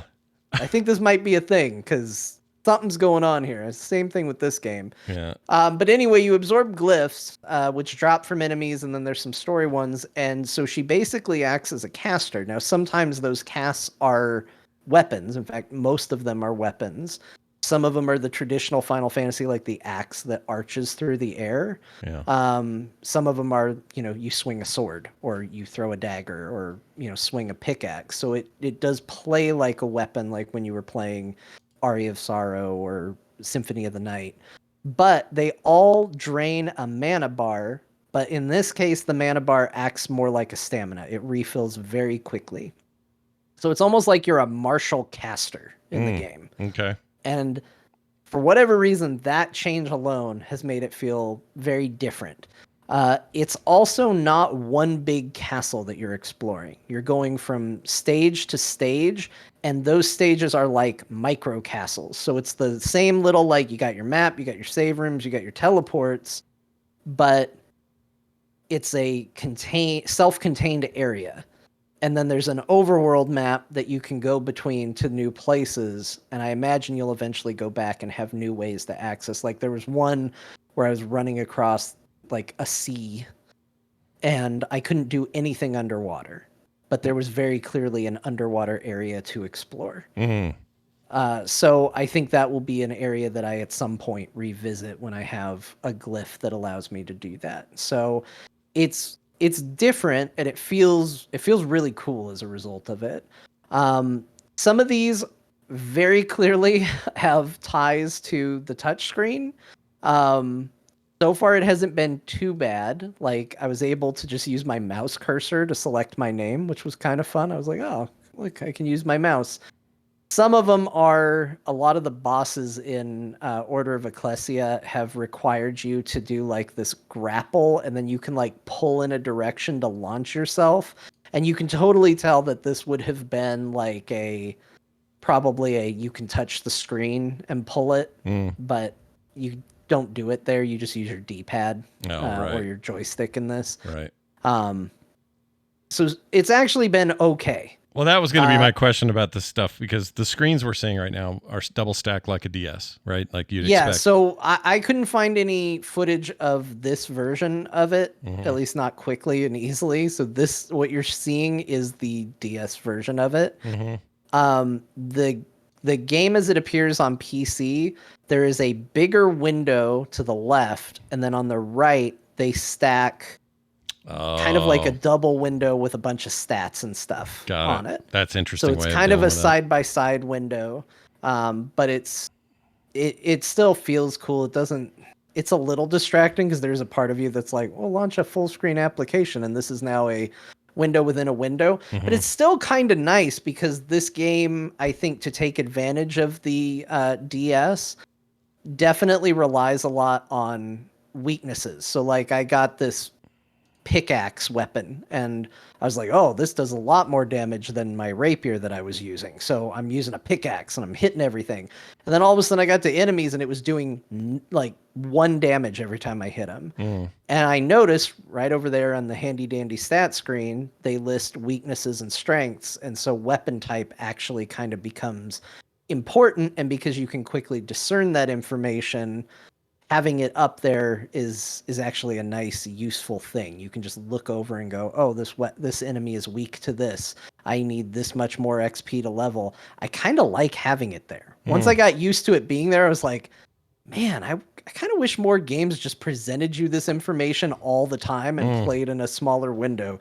It made me realize that there were actually some really nice advantages to having 2 screens on the DS that we've kind of forgotten about as we've moved away from it, but it's really cool. It's really cool to just be like, okay, how many hit points does a skeleton have? All right, we're good. I can figure this out. Like, yeah, whenever they use that well on DS and 3DS, it was always a better experience because you would have this extra info or it's almost like having 2 screens like you do with PC games now, and one of them was more informational, whatever. But seeing that they figured out a way to make that work for this port is very cool.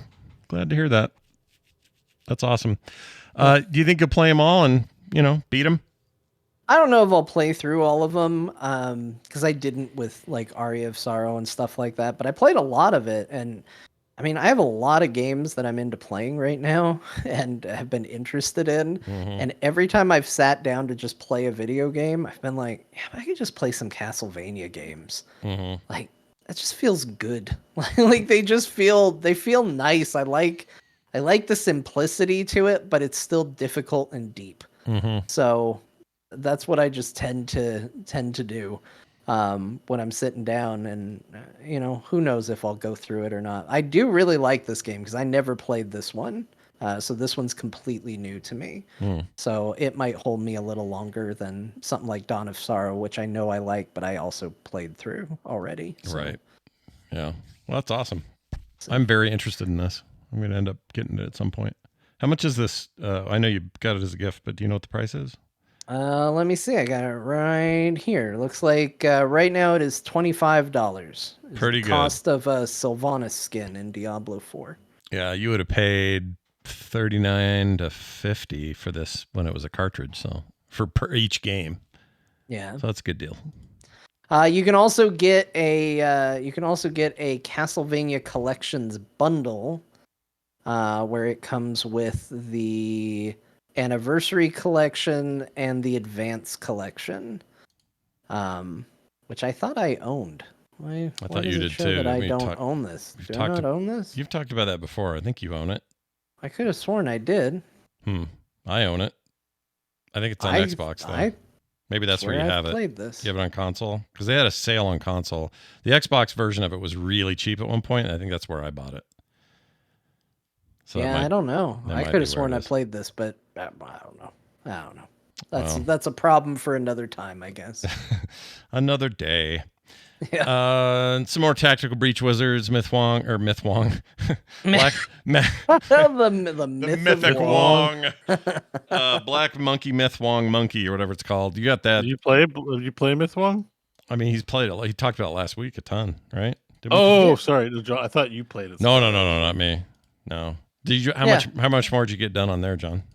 Well, I feel like I should say that last week I said it was pretty easy, and I did get to some bosses that started beating me up, and so it's still far more forgiving. I wouldn't call this exactly a Souls-like game, but I did go from being a very confident monkey man to a slightly more beaten up by some bosses monkey man. It's still not inescapable, but like I did go from a place where I was winning every fight on the first try to not. So I've spent a little more time with it. I'm still liking it, but I just haven't, really done a deep dive into it yet. But it's still very solid. It's still a very good game. Well, that's good. I'm still curious about it, but I don't. It's Souls-like nature. It still puts me off. And I know it's not the same. We went all through this last week. We've had people write in since. They're like, Scott, you should try it. It's not Souls-like at all. I guess I just need time. I need some time on this one. Give yourself some time. Yeah. I'll play Black Wukong The Monkey. game's doing fine. It's sold great. Yeah. Everybody, the game doesn't need Scott. No. It turns out I will have very little impact on its sales, whether I play it or not. You play when you want to get to it if you feel like it. That's right. Beau, you felt like playing CCP? No, what am I trying to say? If I played Russia. You played Russia. Sorry. Cyberpunk 2077 Phantom Liberty. You completed it. So most of my week was War Within. Like after we wrapped the show last week, early access like Friday, I spent 2 days playing War Within from the time I woke up to the time I went to sleep. Jeez. And then on day 3, I was like, I should play some Cyberpunk. I was playing Cyberpunk, and the War Within was like, oh, it's gonna be a momentum killer. Like I gotta play War Within, and I'm interested in it. But it's like a dance card obligation. But I'm not done with Cyberpunk. I need to. While I have the momentum, I need to carry it through to the end. And I thought it was pretty close, but I spent 2 full days playing Cyberpunk. Part of that was experiencing some other endings, but John was there for a good chunk of it because I streamed a bunch of it. Yeah. And then I had to go to bed. I had to stop watching because I was tired, and Beau was still playing, and he's 3 hours ahead of me. One of the days I did a 13-hour stream, I think. Jeez. So I played a lot of it. And the other day, I think it was a 9 to 10 hour stream. So about like 23 hours of streaming in 2 days. Holy shit. Man, this game is awesome. Now that I got to the end, I freaking like the game is so good. Easily one of my best game experiences. Not sad I waited, but I waited, and I was just like, shit, I should have gotten to this sooner. It's really good. Apparently, one thing that happened because of what we do is I kept waiting for this guy in a hallway to chase me or whatever it was, and it never happened because I didn't make the same choice as you guys, apparently, as John told me later. So I now sort of understand the structure of the X-Pack, and that there are 4 different endings to Phantom Liberty, not final endings, just endings to the X-Pack, because then you get dumped back into Night City. And there's only one new ending for the overall whole game that you could possibly take. So I didn't quite understand. I didn't spoil myself, so I didn't quite understand that. But I guess the big choice is, and spoilers for people who haven't played Cyberpunk, so I did want to talk about it because it's like worth talking about. It's interesting.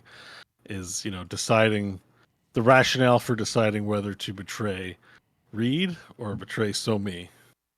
So it seems like you both picked to betray So-Mi. Well, Scott's doing it because I told him to. He's not He made me- necessarily feeling it. He's doing it because we agreed he was going to stream Yeah, I still the haven't done scary it. part that follows. Yeah. Have you gotten that far? Or Yeah, I'm no? that far to the choice, but I have not gone further. Is it because it was annoying? No, because I want to do. I do want to stream it, and that we just haven't. We just haven't scheduled. Oh, it and okay. done So it. it's just you just wait. Okay, because I found it. It's a little. It encapsulates because after I finished the game on my playthrough, which wasn't that choice, I did go back and try the other one, so I can comment on that. And that it's why I don't like horror games because of the plot armor. I didn't really realize it, but there's this machine that's chasing you, right? Or am I spoiling it for him now? He hasn't seen it? No. I mean, you can talk about it. I think about it's fine. it, Yeah, I don't. Oh, care. just that they're in some military bunker, and there just happens to be these giant pipes over every room, giving the machine an excuse to drop into your room whenever you hit a trigger point in questing, right? Like, oh, I got to go to this terminal and press it. I've successfully, like, he's all the way over there and he's not going to come over here. Well, the game's like, meep, meep, meep, input of quest detected, bring the monster over there. And it without fail every time. It got a little old. That's all I'm saying. I'm just like, it felt like plot. It wasn't scary. It was just irritating because I knew I'm going to have to reload a save because you're going to get teleported somewhere near to give me a tense moment. And that shit gets, you see the game design and not the game. I don't get immersed, and that kind of irritates me. Yeah. It was cool though. Like, I definitely, thought the monster and the atmosphere, like everything about it was cool, but it would have been just as cool not getting chased. But I guess they had to give people something, so Sure.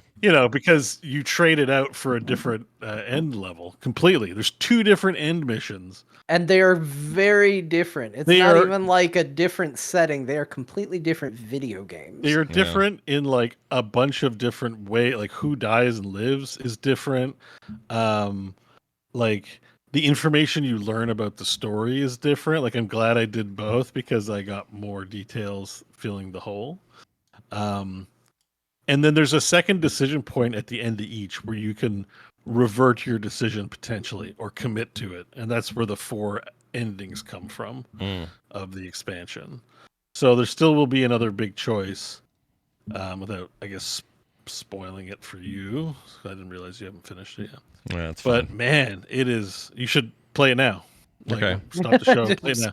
Good night, It's everybody. good. The writing, like, you barely ever get like writing as good as this. I found myself frequently having to talk to chat room and be like, no, listen, people are not telling you how they feel. Like, when I play War Within, Anduin's like, I'm sad the light won't touch me. But in real life, when things are bugging them, they go, I'm fine. Yeah. They don't want to talk about it. Like, generally the characters and the behavior in like a game like Cyberpunk is like more realistic in that way, right? So nobody in this expansion is telling you the truth. Yeah. Like, nobody. And John and I were talking about this. Reed, it's like you have this bias with Reed because it's Idris Elba, and he's kind of handsome male awesome alpha dude. kind of guy, and you're like, of course he's being a great guy. Like, why wouldn't he be? And I'm like, he's a liar. Yeah. That's why we were talking about why I chose to actually betray Reed, and I was like, it's because Songbird is like, it's like she's in a cage.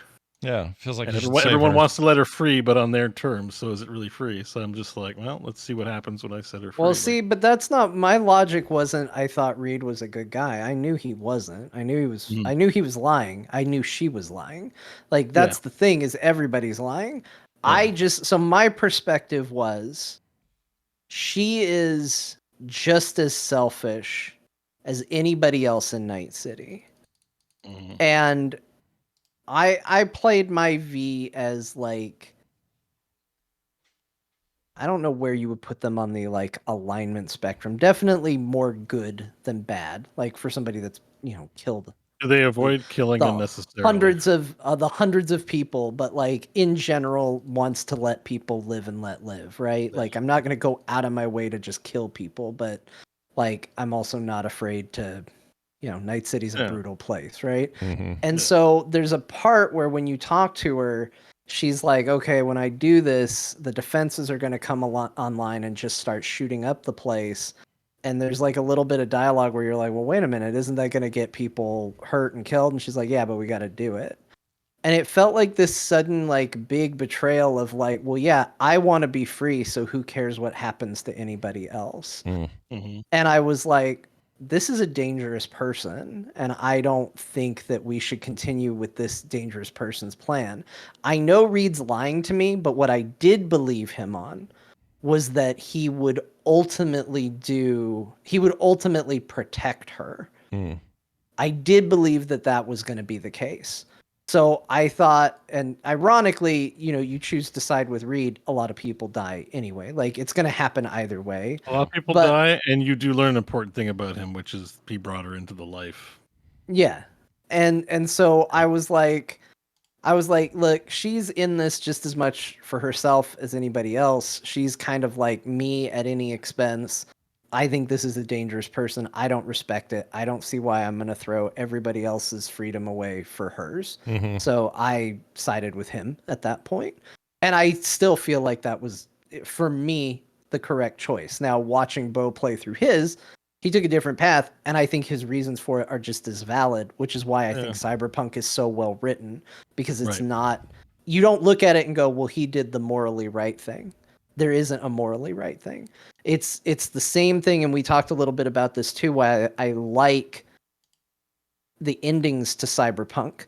None of the endings of Cyberpunk give you exactly what you want. They just sort of give you what you need. I said it better on Beau's stream. I wish I could remember what I said. Like, none of them are good endings, but they're correct endings. Yeah. Like, I picked you're never doing any of them and being like, well, that's ridiculous. Like, you're like, okay, you know. They all feel true to what you did. And like, there was a time I was trying to get the secret ending. Like, there's an ending where you have to do very specific things, and you can get, you know, if you achieve certain things, you can make it happen. And I messed it up. I was trying to do it off memory, and I screwed it up.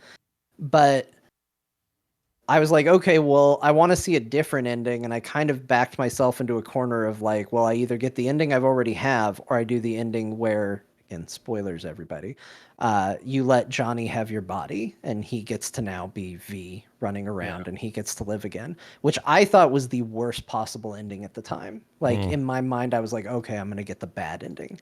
Oh, you die. I think it's the best ending in the video game. Oh, wow. All right. I think hands down it is, in my opinion, the best ending to that video game. You lose and your life. So kind of not good. It's what? You lose your life though. No, you don't. You go beyond the black wall. Like, V transcends to it. Like, everybody dies.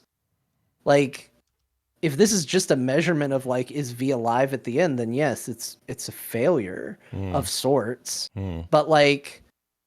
But not really. V goes on a different kind of journey. She doesn't achieve what she set out to do. She achieves something different, which that's life. Like, life is everything that got in the way of what you thought you were going to do. Yeah. So I don't think, like, if I like put myself in the RP, I'm like, I don't want to be laser lights. You know, like, you know, but like I can see like, that's why you say it depends on the lens through which you view it through for the endings, because I can understand your rationale behind that, right? She's moved on to a new adventure. It's not like the end, but it's this other thing that we can't relate to in real life, so maybe it's a good thing, you know, like, it's scary and unknown. So I understand that, but like, I still think the Phantom Liberty ending is the best ending, even though everyone was like, "This is depressing and terrible," and not. and see, that was my take like, too. no, When I saw it, I was Johnny's like, dead. This is "This great. ending's horrible." I was so sad. The ending they add like kills Johnny. Like, the NUSA, you help them out, you make a deal with them, and the NUSA has like the best doctors, but you fall in a coma for 2 years. And they wake up and they're like, you can never use cybernetic implants again. So you're just a weak little person. Enjoy being a weakie.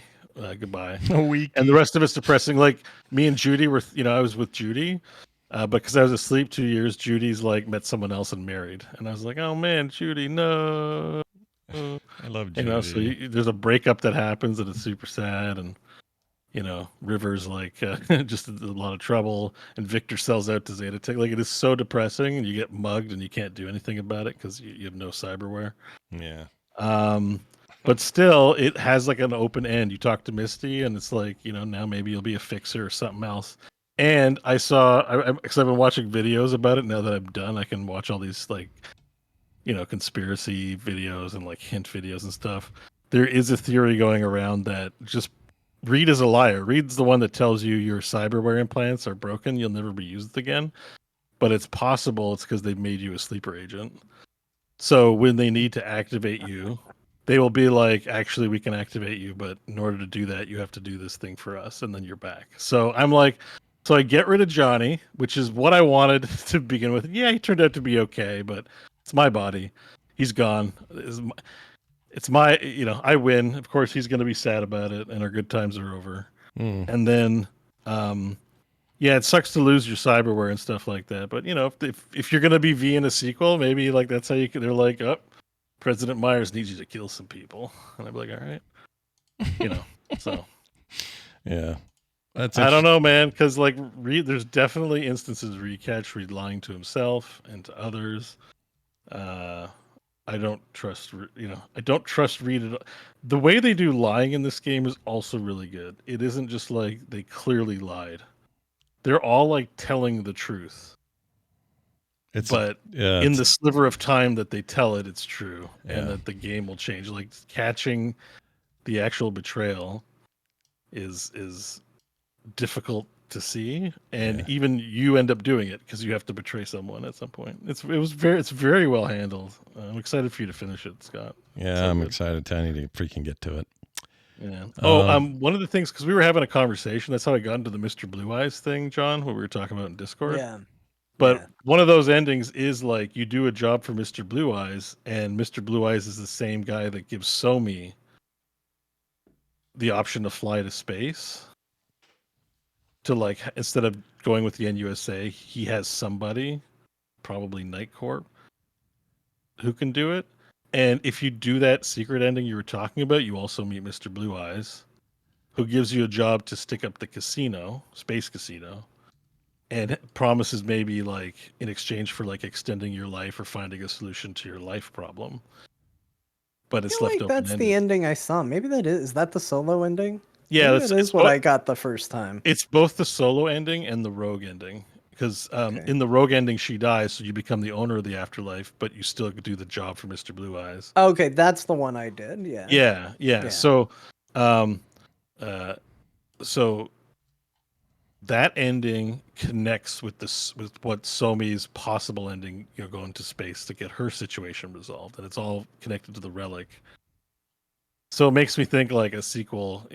They could marry a lot of different endings into something sort of abstract, because at the end of the day, it's all about space. It's all about going to space. There's so many like crazy conspiracy and like hidden stories and like theories and stuff like that for this game. Like I was kind of happy to see you fall down the rabbit hole, because there are a lot of them out there. The Blue Eyes one is fascinating. There's one that rewards you with a monster truck.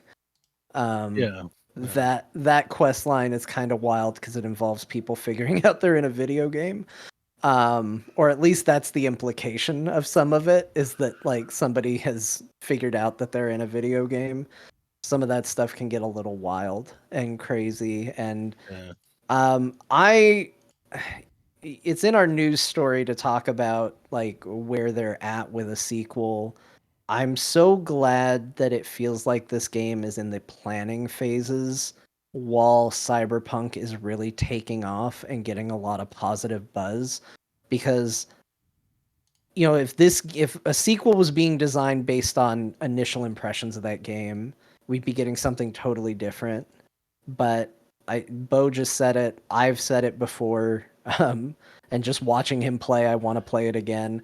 I think Cyberpunk 2077 is one of the greatest video games ever made. Man. Yeah, and so I want a sequel to this video game. And like, now that they've kind of figured it out, like, I don't want to say just do it again, but like, it's confirmed. They don't have to change a ton no. for me to be happy. I can follow the Yakuza paradigm. Like, it's literally, I don't know what they have that they're capable of. Maybe they can give us tons of fresh new experiences, but I would not be mad if it was like Cyberpunk 2078 and it's Night City and just a fresh pile of missions in the story. But like, it's like, maybe make the city bigger, add some sprawl, like if you're going to do a bit of work, the same way Yakuza like always like adds on and updates Kamurocho, like just give me the same play environment. It's beautiful.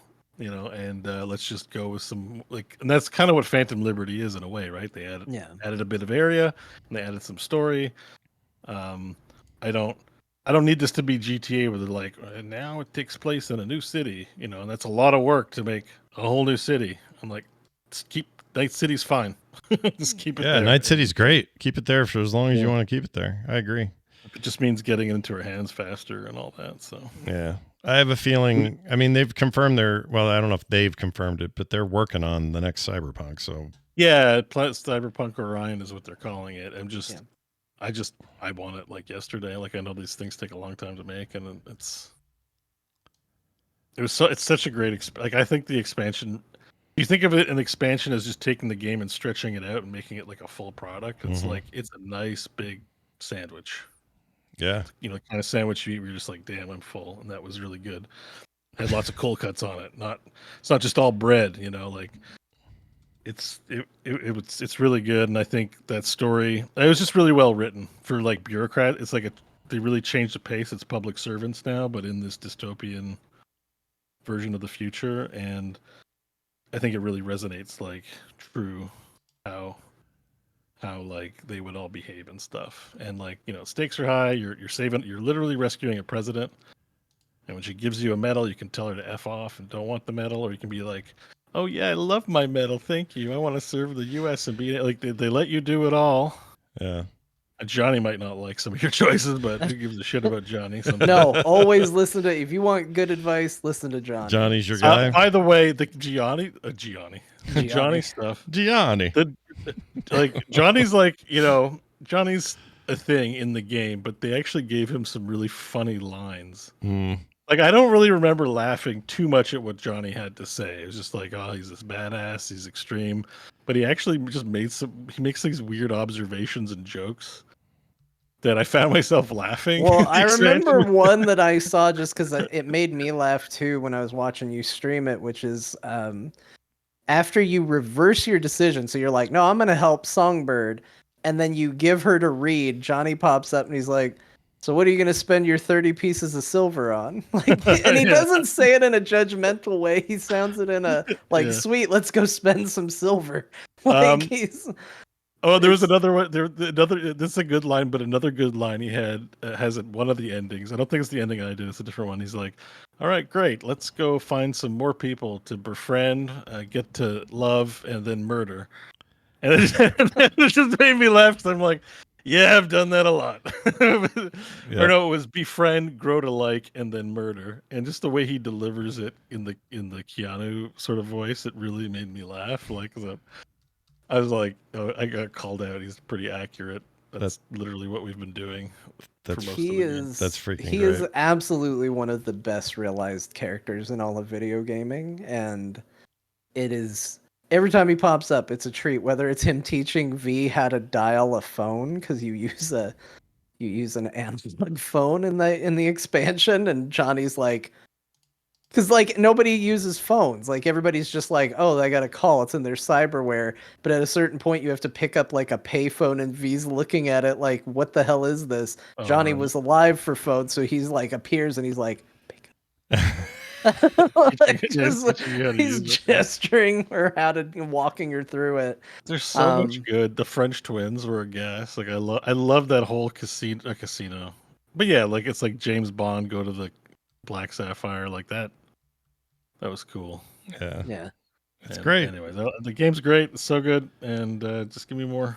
And I recommend everyone. If I thought I saw some people in the chat room, and they're saying like, "Oh, I bought it, but I didn't play it." Like, play it. Yeah, play that game. It. It's very good, and it's very different. Like again, they went tonally very different, but like. It gave me so much hope, assuming they're keeping like similar people working on it for a sequel, because so many of the things that were my gripes about the initial launch of it, and they still kind of exist, but the game got around it, like are in this. Like one of the things we talked about is the first time you get cyberware and like you get a whole like there's a whole thing about them putting a new eye in you and upgrading your hand. I was like, oh, that's so cool. But then every other time you get an enhancement, it's just a menu and you're just like this.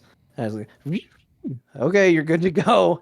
Like it's a little disappointing. This expansion has a moment where you actually get in the chair and you see the thing come down, and it's a really cool thing that they give you. Like it's a really neat piece of cyberware that they give you that's tied to the story, and I love that sort of stuff, and the fact that they put it in there shows that they know that that's important, and it gives me a lot of hope for what's coming down the line with it too. Yep. And that will be, we don't have any idea of how long that's going to take. Probably a couple It's going to be a while. Yeah, I assume Witcher 4 is happening first. So Yeah, so I guess we could talk about it now. It is actually in our news. CD Projekt Red gave an update on where they're at with The Witcher and Cyberpunk sequels, Yeah. which did include how many people were on each team. And you can definitely use that to kind of figure out where they're at with it. So they currently have the vast majority of people working on the next Witcher game. which I'm also looking forward to. I'm sure it's going to be awesome. So They've got Oh, a yeah. team of about 60 people working on the next Cyberpunk. So it seems like it's next in the hopper after that, but they've got like 410 according to this working on The All right, Witcher. well, hurry up and get The So- Witcher done so we can get some Cyberpunk, all right? Yeah. And I mean, I love The Witcher. I'm Shit- looking forward to it Ship too. this but game it out is- already so we can get back to Cyberpunk It is development. true that I'm like, I just kind of want more Cyberpunk though. Yeah. Yeah. Like, I won't lie. I would like more Cyberpunk before I'd want more Witcher, but probably going to get Witcher first. Like if they Anyways, do Witcher, let's say Witcher's 2026, that seems likely. And then Oh, 2027, 2027 for the other one. Ugh. yeah, that's what I mean. Like, I gotta make it, man. I gotta see the new Cyberpunk. It's so good. Yeah, we got to live, guys. Live. yeah. Gotta live beaties. Live beaties. Yeah, anyways, Phantom Liberty. Yeah. Phantom Livery was great. I Great. think that when I'm naked, I tell people I have my Phantom livery on. They don't know what you're saying either, so it's good. Beau, They just don't know what I'm saying. I'm just like Phantom Liberty. that's right. Naked man, get out of here. I That's don't just Beau. He just does this sometimes. I don't know what you're saying. Hey, all Beau, right, tell me so- about Roboquest because I also like Roboquest and I want to hear we you have talk a about it. generous donator, not the Shatterproof, but Scott Johnson donated a game to me. Whoa. I know, yesterday. right? Well, your birthday's coming up and John's already passed. So I was like, why give this to John? He's already got this game. His birthday's done. Yeah. You don't get a present for somebody whose birthday has been. You get a present for somebody whose birthday is to be. That's right. Yeah. Anyway, I gotta say, definitely not overhyped. It's very, it's got an overwhelmingly positive. Scott was singing its praises. Did you play this, John? No. I thought you Oh. owned it. Do you not own it? No. Well, Scott doesn't Oh. know this on the show. No, it's got- Oops. I thought you It's owned Look, it. fine. my birthday's passed, you guys. It's fine. My Yeah. birthday My is birthday's not till over. October, so Scott can get me all tons of games until October. Then it stops. Yeah. No, JK. I don't know. I think you just had the code. I assumed. You I had did the just code. have a code and I was like, where's this code going And to go? Yeah. This game rocks, man. It's awesome. It's it's basically Doom, or it feels more favorably to compare it to Overwatch. The way the gunplay feels, like it's just very arcadey shooter, not For sure. Call of Duty shooter. Yeah. Yeah. The I don't accuracy mean is that a in a bad little, way. it's It's a like- little higher accuracy rate than say Overwatch, but you're right. It's still, You don't worry about bullet drop off and Yeah. stuff like that. It's like the rooms are small enough. You point where the gun's got to shoot, and it shoots there, Yeah. and that's great. yeah, I Unless agree. it's like, unless it's like a grenade launcher or something, then it shoots all crazy. But Yeah. the point is, it's arcade shooting, which I tend to prefer, and I would count Doom, like even the Doom games, as arcade shooting. We're not going for we're not trying to make accurate, realistic ballistics here and guns and stuff, which is No. great. When you first play it, it seems pretty basic Yeah. because, like, unlike games like Doom, like more intense shooters, the enemies are not like. Or even Borderlands, they're not trying to run at you and get your health down that aggressively, but it's very pleasurable to shoot them. It's like a shooting gallery almost. Yeah. But as you do progress, the rooms get more and more full of these guys, and they tend to they don't really chase you down. They're more likely to just shoot at you, and there's all kinds of different ways they shoot. So you do have to do the dodging, but if it's going to be a melee hit, 9 times out of 10. I'm probably walking near them and they grab a hold of me. And there's some interesting robots that put you in chains that you can't jump around anymore. Like there's some cool mechanics. Mm-hmm. The ones that do sort of run into melee. And before you know it, you're just pressing W, left strafing, jumping, and you're just in this zen place, which it takes like a lot of games you don't get to that zen place. You're just in a zen place where it's about jump, dash, shoot, and face, jump, dash, shoot, and face. Mm-hmm. It's really pleasurable. Yeah. And it's got what it takes. And I'm like, man, it's surprising that that this game mode is just, it's not in Borderlands, it's not in Doom. Like they've tried, it doesn't work. Yeah. And maybe because the games are fundamentally different, but you wouldn't think it looking at what you're looking at here. Like this game is, why is this game so good? Like, yeah, it's I'm not going to say the thing about Vampire Survivors I said here, but you're like, it looks kind of like a basic indie game. Yeah, Why it looks like somebody took somebody got good at Unity and said, I've got a roguelike idea, and on its surface it's not like, oh, you're not completely blown away, but when you start playing it, it's just like snappy. It's going to blow your socks off. But I'm like, I feel this way when I get into a really intense match of Overwatch, where I'm just like, I'm just in, I gotta win. I'm just so focused, the rest of the world doesn't exist. Yeah. And you get that feeling when you're going through these levels of a great roguelike where or even Hades is a good example in the more roguelike thing, where you're just tons of monsters on the screen, tons of dodging, lots of decision making, and it's fun. And the thing that it does that's always a credit to games like this is, okay, I'm just going to finish this run and log off. Yep. And then I run to the truck and press start game again. I realize I've just started a new run again. Yeah. And then you do that 5 or 6 times and you're like, wasn't I quitting 2 or 3 hours ago? But I want to try a different weapon. Yeah. This is like well worth the money. And I am also astounded by the number of guns in this game. Oh, it it's makes me tons feel like of guns. Yeah. a lot of people who develop shooters are slacking if an indie developer can put like 200 different guns in this game.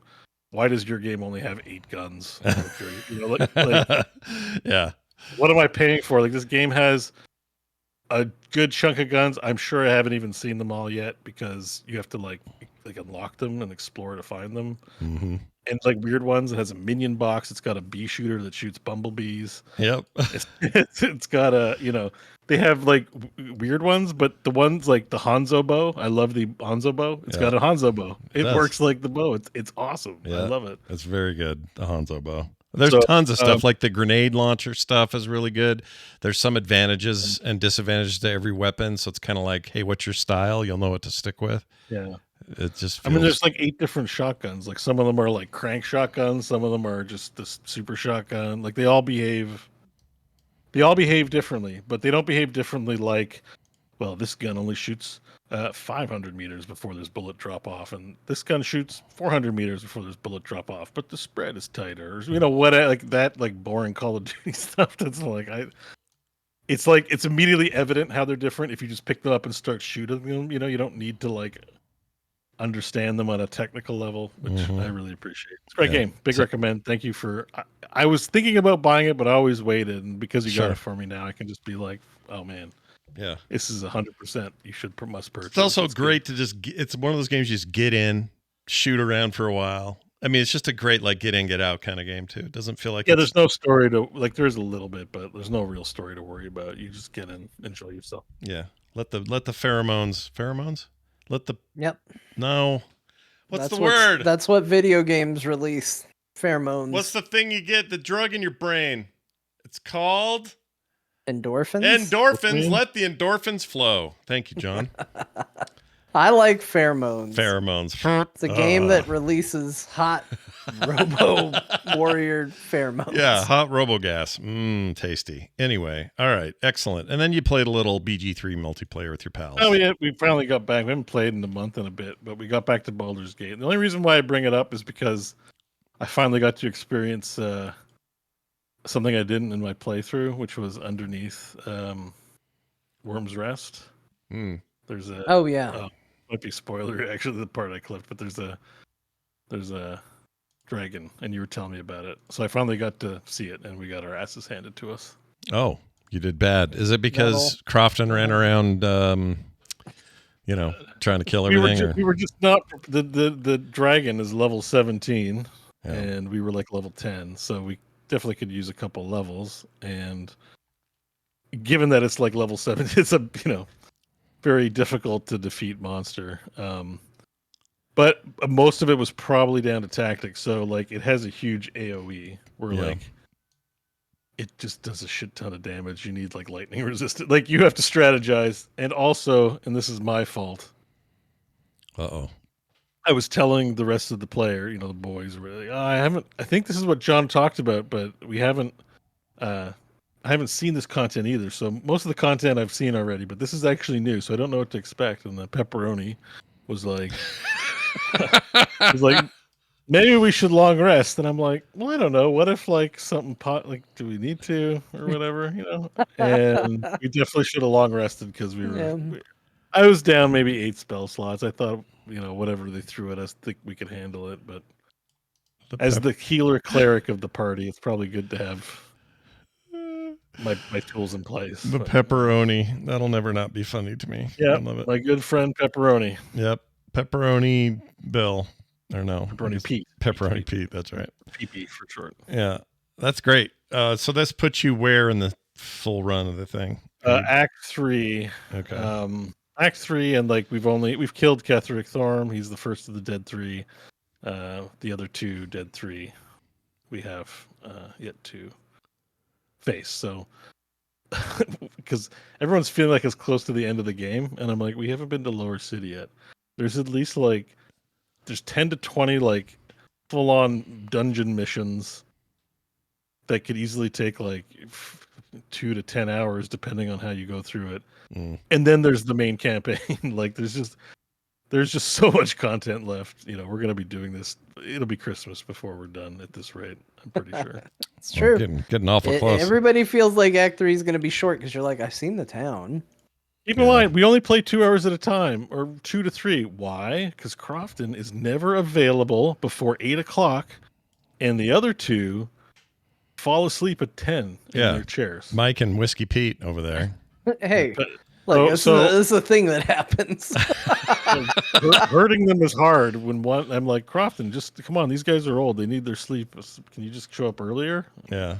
He's like, no, I can't. And I'm like, well, what are you doing on a Sunday? Anyways, I'm airing out our conversations here, but yeah. Crofton, learn to play earlier. Yeah. What's your deal, Crofton? Get your shit together. Well, that's awesome. We're going to take a break. When we come back, Dear Martha, some other news of note, and a voicemail, and a text. Oh my gosh, so much shit. Come back, everybody. Come back. Go pee, and then come back. We'll see you in a second. Everything all right? Yeah, it's fine. Arthur's just being bad. He jumped up on a ledge that had a bunch of shit on it, and and now he's in hiding. Freaking cats, man. But I just heard a loud noise, and I was like, I hope everything's okay, because Yeah. I stepped in cold cat barf this morning, so that was fun. Ugh, I hate that. That's the I worst. prefer my cat barf warm. Yeah, warm. At least it feels like you still have time to get it off the floor before it's seeping into anything. But when it's cold, now that it's carpet's forever got particulate, and that they never eat anything off that patch of carpet again. Yep. Also, why did humanity ever think carpet was a good idea? Carpet's a terrible idea. I know, right? Hate it. I mean, sometimes it feels nice under your feet if you're not wearing socks or something. Well, I'll give you that, I guess. It's a dirt. Yeah, it's so... It's horrible. All right, we are back. We're back, everybody. Hey. They missed our carpet talk? No, we had a little... They heard us. Part of it. Okay, good. It's important. Get the word out on carpet. Yeah. We're going to get into the nitty gritty of other news we missed. Oh, no, we're doing Dear Martha first, aren't we? No, we do news we missed. What are we doing? No, Dear Martha. We do Dear Martha. You're right. Dear Martha. All right, here's the deal. I know the show's relatively new, but we haven't been doing this very long. Next. Yeah. We're still finding the flow of this new format, guys. Bear with us. Guy named Karn7 wrote in and says, what does John's Dear Martha character think of AI-run video game support systems? I hate them, says Karn7. I will do this. Yeah. But I have a question first. Yeah. What is an AI-run video game support system? So instead of you, imagine, and let's just use Warcraft or Final Fantasy as an example, you open a ticket because you had a bug or something or missing piece of loot, and you submit it, and then the responses that come back to you are LLM machine learning responses like ChatGPT. Oh, okay. Because that is happening a lot right now. Because you said it, and there was a brief moment where I thought they were talking about when you use AI followers in dungeons and stuff. Oh, yeah. And I was about to be like, well, guys, hopefully he's not a patron because I'm about to make total fun of a listener. I'm going to make this guy feel like shit. Yeah, he's not going to like this. Hopefully people like what I say and we get 2 more patrons to forgo the one we lost. Yeah. Now I'm on board. Karn7, all right by me. Sounds good to you. I'll figure out what it actually is now. All right. Okay. Here goes. Enjoy. My dearest Martha, today I ran into a problem. I had to do a quest and the Archmage Khadgar simply wasn't there. I know he was supposed to be there. His icon was yellow quest marker right there. Yeah. I know I did the quest right because, as shocking as it is, Martha, I read the quest text. Whoa. And as somebody who's previously found Mancrick's wife, I'm quite good at it. But still, there's no Khadgar. I've contacted Blizzard support, and as odd as it is, I'm going to transcribe their response to me, which just came in right now. Dear World of Warcraft player, thank you for your interest in our World of Warcraft product. We're sorry that you're experiencing a problem with the quest Talking to Khadgar. We know that it can be frustrating to not be able to complete a quest that you feel is important to your World of Warcraft experience. So we've compiled a list of tips to help you finish Talking to Khadgar. 1. Have you tried looking for Khadgar? Sometimes NPCs aren't where you expect them to be. Yeah. 2. Please read the quest text. Sometimes quests can involve multiple steps. Perhaps you missed something. A good read of the quest text might help you find what you're looking for. I want to die. No. 3. There are many support websites that can help give you information about the quest Talking to Khadgar.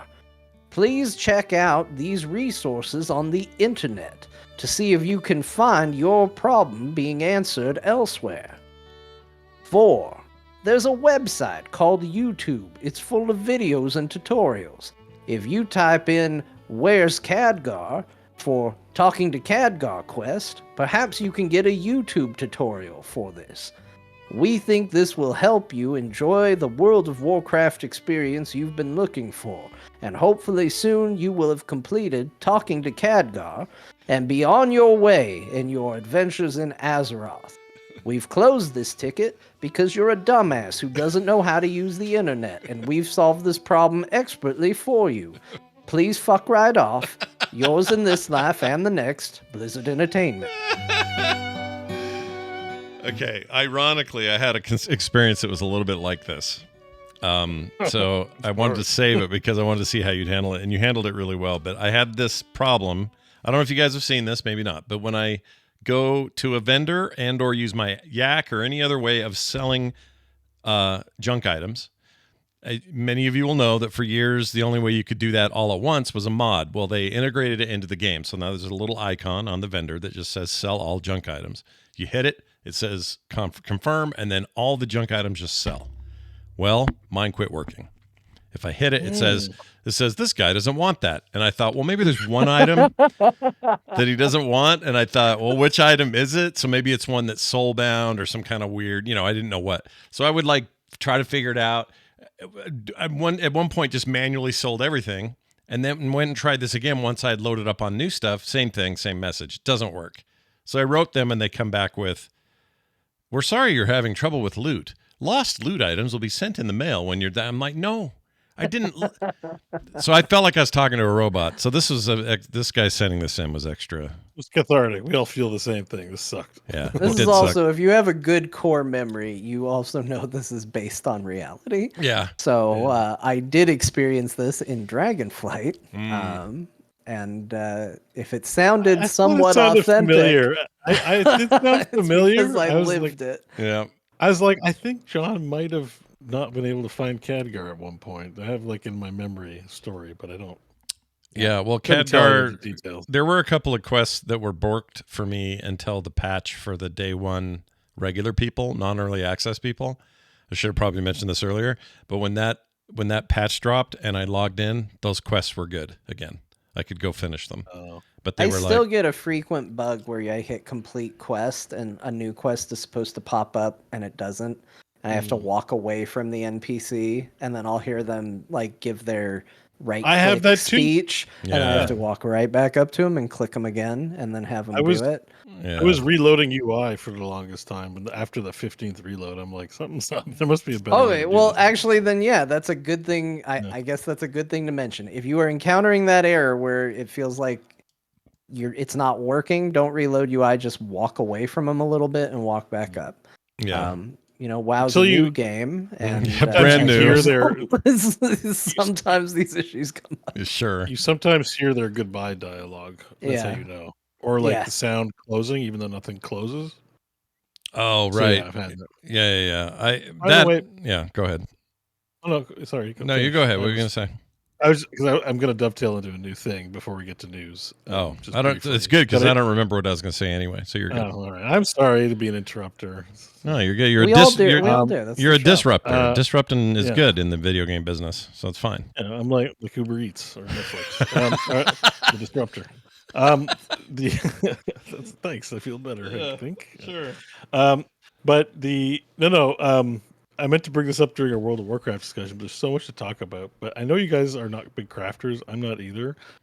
But why does crafting feel like there's more stats to know what they do than the actual game now? Oh, they've added a ton. insane. Yeah, they've tweaked it big time. There's perception and insight and like concentration and focus. I'm like, what is going on? I just wanted to make some bolts. I was like, what is all this? Anyways, I have a feeling that if you like crafting, I don't want to speak for them because I'm not one of those people, but maybe you like what they've done. As somebody that only like lightly brushed up against crafting in like the lightest of ways before, I absolutely hate the new crafting system. It's so like, what the hell am I doing? I don't understand it. I don't like it. It's just like, I feel like that for people that are in it, it's awesome. Oh, they so I love don't want to it. just Yeah. like, I don't want to just be like garbage. The Blizzard doesn't know what they're doing. I have a feeling it's for some people. Yeah. It's definitely not for me. Yeah, it's never Yeah, been for me, but I can say that this is Dragonflight changes. This is when that was implemented. Yeah. And it is, I think, well received by the crafting community, I think. Okay, that could be because people love fishing and I hate fishing, and it just seems like they made all the crafting more like fishing. And I'm just like, Although fishing is still just throwing a line in a lake and right-clicking when it bobs. No, you haven't been paying attention. You got to throw fish back now. Yeah, there's Oh, a whole I did. thing. I got a Yeah, cursed I did fish. do that. Yeah, I was there like, was a cursed what's with fish, this? Someone's dude. like, do you have a cursed You're fish not in your bag? wrong. And I'm like, God dang it! Like, what the hell is this? They're Like, trying to make a bigger game out of crafting for sure. yeah. whether yeah. they're And doing you know it what? or If not. you love it, great. But I was like, Not your I thing. was very deflated. Well, I mean, I've been playing SOD and crafting. In classic's pretty easy. You want to make this? Here's the things you need. Yeah. In engineering right now, it's like to get some of the things I need, I have to craft things and then decraft them, Hmm. and then and then crafting orders, and like I'm just like, oh yeah, no, I'm out. I've yet to find a crafting system in any MMO that I liked, and I only have dabbled, so I can't speak to their end game. But ESO crafting, Final Fantasy crafting, this crafting, they all just like I'm It's just like, not interested. Given that I'm a champion, I just feel like I want to hire, like I should have a retinue by this point. Yeah. This is my personal blacksmith who makes my weapons. Here you go. I collected the stuff. Like, just make that shit for me. Yeah. I might just drop engineering and take What? something. But even like mining, there's different tiers of mining. Yeah. Now. Like there's this whole unlock thing. Yeah, and- gathering's crazy. I do. So my paladin does herbalism stuff, and he sometimes, like before the show, I found a mushroom that had like weird glowy purple stuff around the bottom of it, and it shows up as a bigger icon on the thing. And I went and did it, and I got the item, and it was a nice classification, like gold level version of whatever I pulled. But then it blew up and threw me 600 yards that direction off the edge of a mountain. Okay, so it isn't just mining. I died mining. Yeah, and I died doing that because it threw me so far. So it's like, what? Come on, guy. What do you do? I think nobody wants they're basically saying, There's- hey, the harder to get stuff should be a challenge to like actually There's get. booby and- trapped mining nodes that drop TNT, and it was doing half my health and damage. And I was like, what? I wasn't paying attention, so it canceled my mining when I took damage. So I re-clicked it, and I was like, come on. And then I took another one and died. And I was like, yeah. what? Like, Yeah, I don't know what I don't. So when I was doing it in DF with my hunter and skinning, I don't remember skinning being like dangerous. The bear just comes back to life and goes, "Counter!"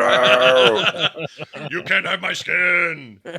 Yeah, none of that has happened there, as far as I know. But that's right. There are some passives that can cancel out trap nodes. Says Tezzeret Dynamite. I mean, there's a bunch of stuff they've added to make it more compelling and more full, more game full. Yeah. But if you aren't into it, I have to you're learn not a lot more because like they're getting those experience points to fill up those perks. Mm-hmm. Like, where do those come from? I keep getting them. I have no idea where they come from. Yeah, and there's there's a whole other tab for you to train and lock in talents and all that. It's yeah. The tooltip says like, oh, if you do orders, you can sometimes get it. So I did 2 orders that didn't get me, and I'm like, I don't know. Yeah, I don't know where it comes from. I just You just know you clicked it. I'm sure it's like if you learn it, it's fine, but it just felt really like overwhelming, and I was negative interest in learning it. So I just wanted to know if I was alone in thinking it was. No, I think it's a bit much, but it's also, if you never did it before, it's definitely a bit much. I think people who like it see it as a welcome change. I don't remember that from Legion. That's my con. I haven't played since Legion, so whatever they added. Has it really been that long? Holy crap. That's crazy. Yeah, I mean, I guess I played Battle for Azeroth, saw a reputation bar, and left. So I did play a bit of Battle for Azeroth. Yeah. But I basically missed Battle for Azeroth, and then what happened after Shadowlands? Shadowlands is after Battlelands. Yeah, so Shadowlands and Dragonflight I didn't play at all. Yeah, Dragonflight, awesome. Shadowlands, less than awesome. Shadowlands. It's too really bad because the cinematic is like my favorite one, and the concept sounds like it would be my favorite. You know, it's cool. You go into the realm of the undead. You know, I love it till endgame. Sounds like it would have been an awesome concept, right? Sounds like a really cool way you might have interacted with characters that aren't around anymore. But no, it's like going to the astral plane in D&D. Like you're going to the worlds beyond worlds. It's should be cool. There was stuff I really liked. I thought the leveling was good, and I enjoyed the story up until the first chunk of patches, and then it just got, I don't know, grindy and bad. It wasn't good after that. I decided I'd like to keep my impression of it intact, so I haven't even gone to like see it. You're like, it's a good cinematic. Yeah. It really is. I think it's one of the best. Oh, it's awesome. Yeah, I love it. Arthas versus Sylvanas, and like just at the peak of like what they're doing, it's so good. Yeah. Well, Bolvar, but yeah, I know what you mean. Yeah. Well, sorry, Bolvar Lich King. Yeah. Let's keep. He's still considered a Lich King, right? Whoever's wearing the Lich King that can't even find a shirt. Yeah. he's but I mean, Arthas is, he's OG awesome. You can't deny that. So I mean, he is the Lich King, but yeah, there's no Lich King. Capital L Lich King. That's right. Yeah. Capital loss loser. Wait, what? No, capital something. Something like that. No. You give him a W for the win, it'd be Witch King, and it's just confusing. And nobody wants that. Yeah. Well, I tell you what we do want. This right here. Hey, it's other news that happened. Remedy partners with Annapurna to create TV adaptations of Alan Wake and Control, and a Control 2 sequel. We know that's happening. I think we heard about the Control 2 thing a while back, but this TV thing is interesting. I didn't know they were going to do this. It's like a mutual partnership. Like they're partnering with them so they can get these TV shows made, and they're giving them money so they can make Control 2. That's right. Hey, I love Control. I still need to beat it. It's a game I keep jumping in and playing and going, this is a fantastic game. I love this game. Yeah. And then dropping off before I finish it. I don't know why I do that too with that one. I don't know what that says about me as a player or something. But, who is Annapurna? It's just a lady. Her name is Anna, and she's really into Purnas. No, I don't know. They do other they do other games and stuff. They also just have this TV arm. I've heard of them. It's just I always find it a strange name because I'm always thinking of cat food when I hear the name. Annapurna. Let's look it up. Let's look up the origin. I bet we could find it real quick here on the internet. Okay, here we go. Oh, it's a mountain situated in the Annapurna Mountains range of the Gandaki province, north-central Nepal. Where did the mountains get their name? It's Nepali, so the Nepatalians. The mountain is named after Annapurna, the Hindu goddess of food and nourishment. Annapurna There is we a go. Hindu goddess? I did Okay. not We know that. got there. We did it. It is the 10th highest mountain in the world. It is known as Hidden Peak or K5. Hold on. I'm trying to find. There have been, hold on a second, 72 deaths on Annapurna, as opposed to Everest with 332 deaths over time. So that's a fun thing to look at. Yeah, why? Yeah, I don't know. It's Because Scott pulled a real hey, you guys want to feel sad? on of all the mountains that are considered that class of mountain, and there's like 12 of these, 1,098 people have died trying to traverse them. That just was here in this list, so I thought I'd read it. Okay. Anyway, it's got their names. Whole bunch of people. Oh, that's morbid. Yeah. I mean, that's fine. I get it's just, I don't know. This is a rabbit hole. Some What of these else is happening in the news? Some of these are recent. Geez, people died this year. All right, moving on. Let's get to the this other stuff. Blizzard reveals that 85% of Diablo 4 players are solo players. Of course they are. Yeah. Where did they think they would be? Big shock. Yeah. Not that you. Well, they're gonna be big multiplayer players that they're gonna be excited to team up with people. Yeah, And randos. run stuff together and world bosses and Really take an advantage. exciting, interesting world for everybody to run through together. Yeah, take advantage of that online all the time, and all those benefits.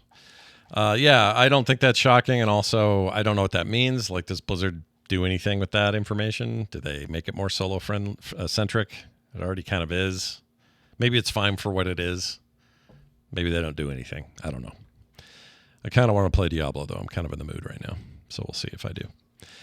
CD Projekt Red gave a small update to Witcher and Cyberpunk games. We already talked about that. Yeah, so we don't have to talk about it again. But that is Witcher's coming really, Yeah. not really soon. No. Witcher's coming sooner than Cyberpunk. Yeah, soon enough. You'll be playing it, hopefully. The Legend of Zelda animated series is re-releasing on DVD. You can pre-order it on Amazon. Now, just in case you're confused, this is not something new or cool. This is that shitty 80s thing. Well, excuse me, Scott, for liking the Legend of Zelda animated series. It's really bad.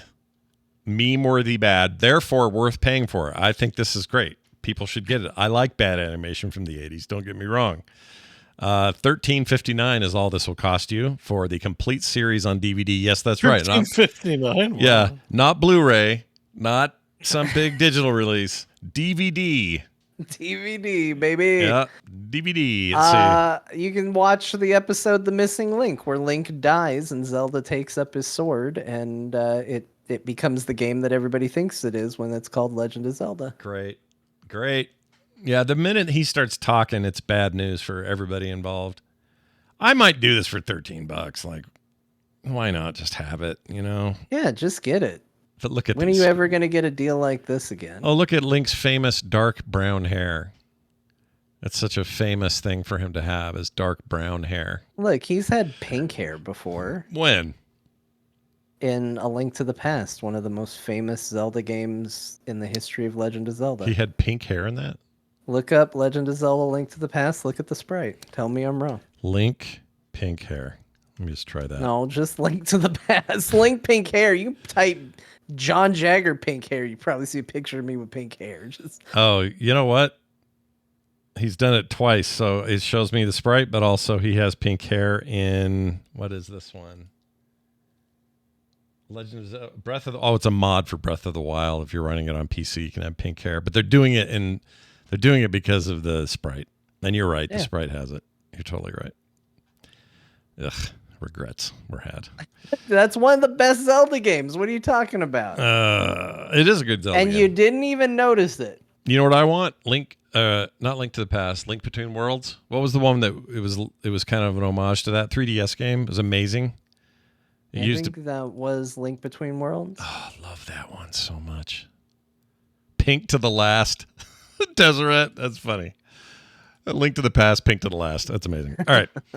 Konami teases that Metal Gear Solid 4 may come to modern platforms, PC and consoles. A lot of people think Metal Gear Solid is underrated, something like that. I don't know if I feel that way or not. I think 4's all right. I thought 4 was great. Oh, Didn't 4 get like 10s everywhere? Like, I think it did really well at the time. Yeah, it had old man Snake smoking on the front or of the menu. Well, everybody thinks the old man Snake smoking because it was a game that installed itself to the hard drive, and for the entire install process, Snake just smoked. Yeah. He just sat there and watched an old man smoke for the entire installation. I think there's here it is. I'll put it up for those not in the know. But this entire process, which took a long ass time.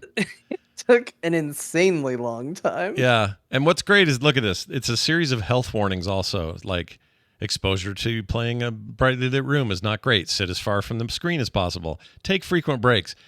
Never once do they go, don't smoke like this old man is doing right here on camera. What's wrong? He's old. He made it. And he's that's true. He did. Yeah. You're not right. Avoid playing when you are tired. And I'm like, yeah, but what about the cigarette? Come on. Yeah, but I never knew this. This is actually very funny. Oh, it's great. It's one of the weirdest things Kojima ever did, in my opinion. It's so good. Yeah. It's so good. The entire Metal Gear Solid series is so good. Use an ashtray for cigarette. Please put litter in its place. Use an ashtray for cigarette butts and ashes. Yeah. And then they go back to take 15-minute break every hour. What they really mean is don't smoke or maybe you'll get cancer. That's true. It's also a game that very much wants to teach you how to make a perfect fried egg. Hang on. I want to or sunny side up egg. Sorry. Yeah. I need to take a pause out here and I realize I'm only talking to a very small portion of our audience that watches me play on Twitch, but I often get, comments that it's chair stream again because I'm not sitting in the chair, And look, I need to take because I get up and I do things and I go away, right? Yeah, yeah. But when you watch a stream, you want to be entertained, and if someone's getting up, I'm not streaming anymore, right? It's just a chair and a pause screen, right? But look, I got to get up every hour for 15 minutes. It's not good for me to sit here and get like an embolism because I sat 13 hours in one place. I got to get up and walk around. Yeah, listen to Old Man Snake. Put a camera outside so you can just film yourself smoking like Snake. Yeah, and you can go. I don't think I'm allowed to smoke on live stream. Yeah, you're not supposed to. I think. Oh, is that true? Yeah. I try not to even show the cigarettes. No one's probably even ever seen me with one, unless you've seen me in person. Just put up a GIF of Snake doing it for the entire time, down in your little chair window. Just put that up. Yeah, you can do that. Yeah, but yeah, I also don't want to.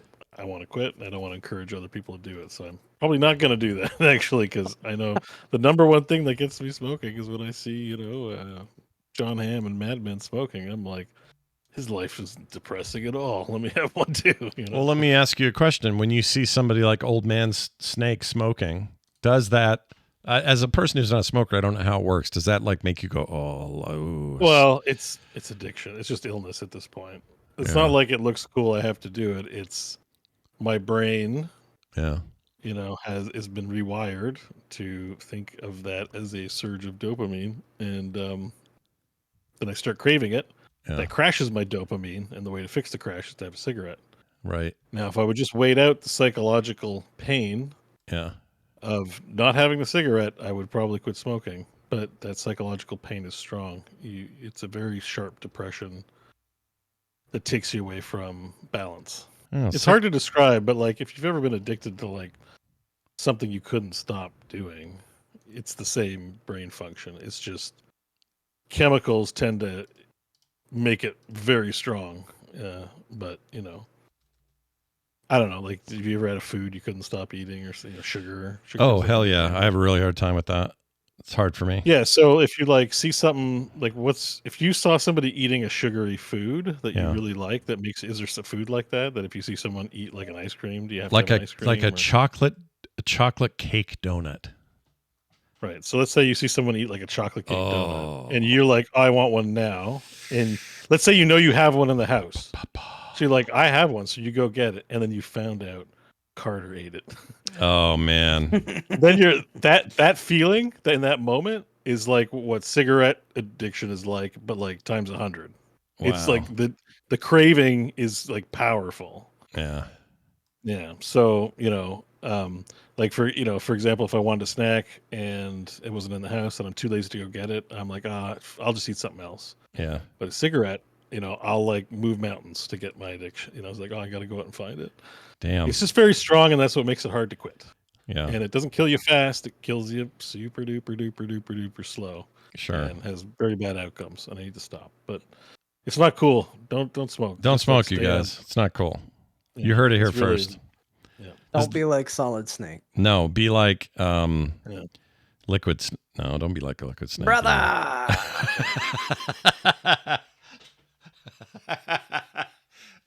You make me want to play these stupid ass games. Don't we have a remake of 3 still coming this year or something? Is it not this year? Yeah, it's Metal Gear Solid, like Triangle. Delta Lambda, triangle, whatever it is. Triangle, yeah. What would they call that? I don't remember. It's It's weird. 3. It's It's just 3. remake. Just call it 3, you guys. That's all it is. All right, well, that's it for your extra news there. We got a quick voicemail that I'd like to play in a segment we call Feedback. That's a good question. And this is one about a game doing too little or too much. And I'll play the call. It'll explain itself. My name's Colin. Quick question. Actually, it's kind of a take on some discussion from the most recent episode. A lot of discussion around video games and how they can either be too boring with not enough to do or overwhelming with too much to do. Kind of wondering, where do you draw the line? Because I know there's a lot of Path of Exile talk and, oh man, you're getting in deep. There's a lot of content there, and kind of warning Scott about that. And it's kind of interesting because it's like that's what a game is for, is content and stuff to do, right? Where do you draw the line, though? Thanks. Love to hear what you have to say. Keep it up. Have fun. Enjoy the show. All right. So, thanks, Colin. It was a great sign off at the end. I like that. So you got a game that's like so full of content, feature bloat or just content bloat is a thing. A lot of people, we've talked about it on the show before, a lot of people don't like how WoW's expansions essentially mean, well, whatever came before it is kind of useless now. So just start here and boost a character.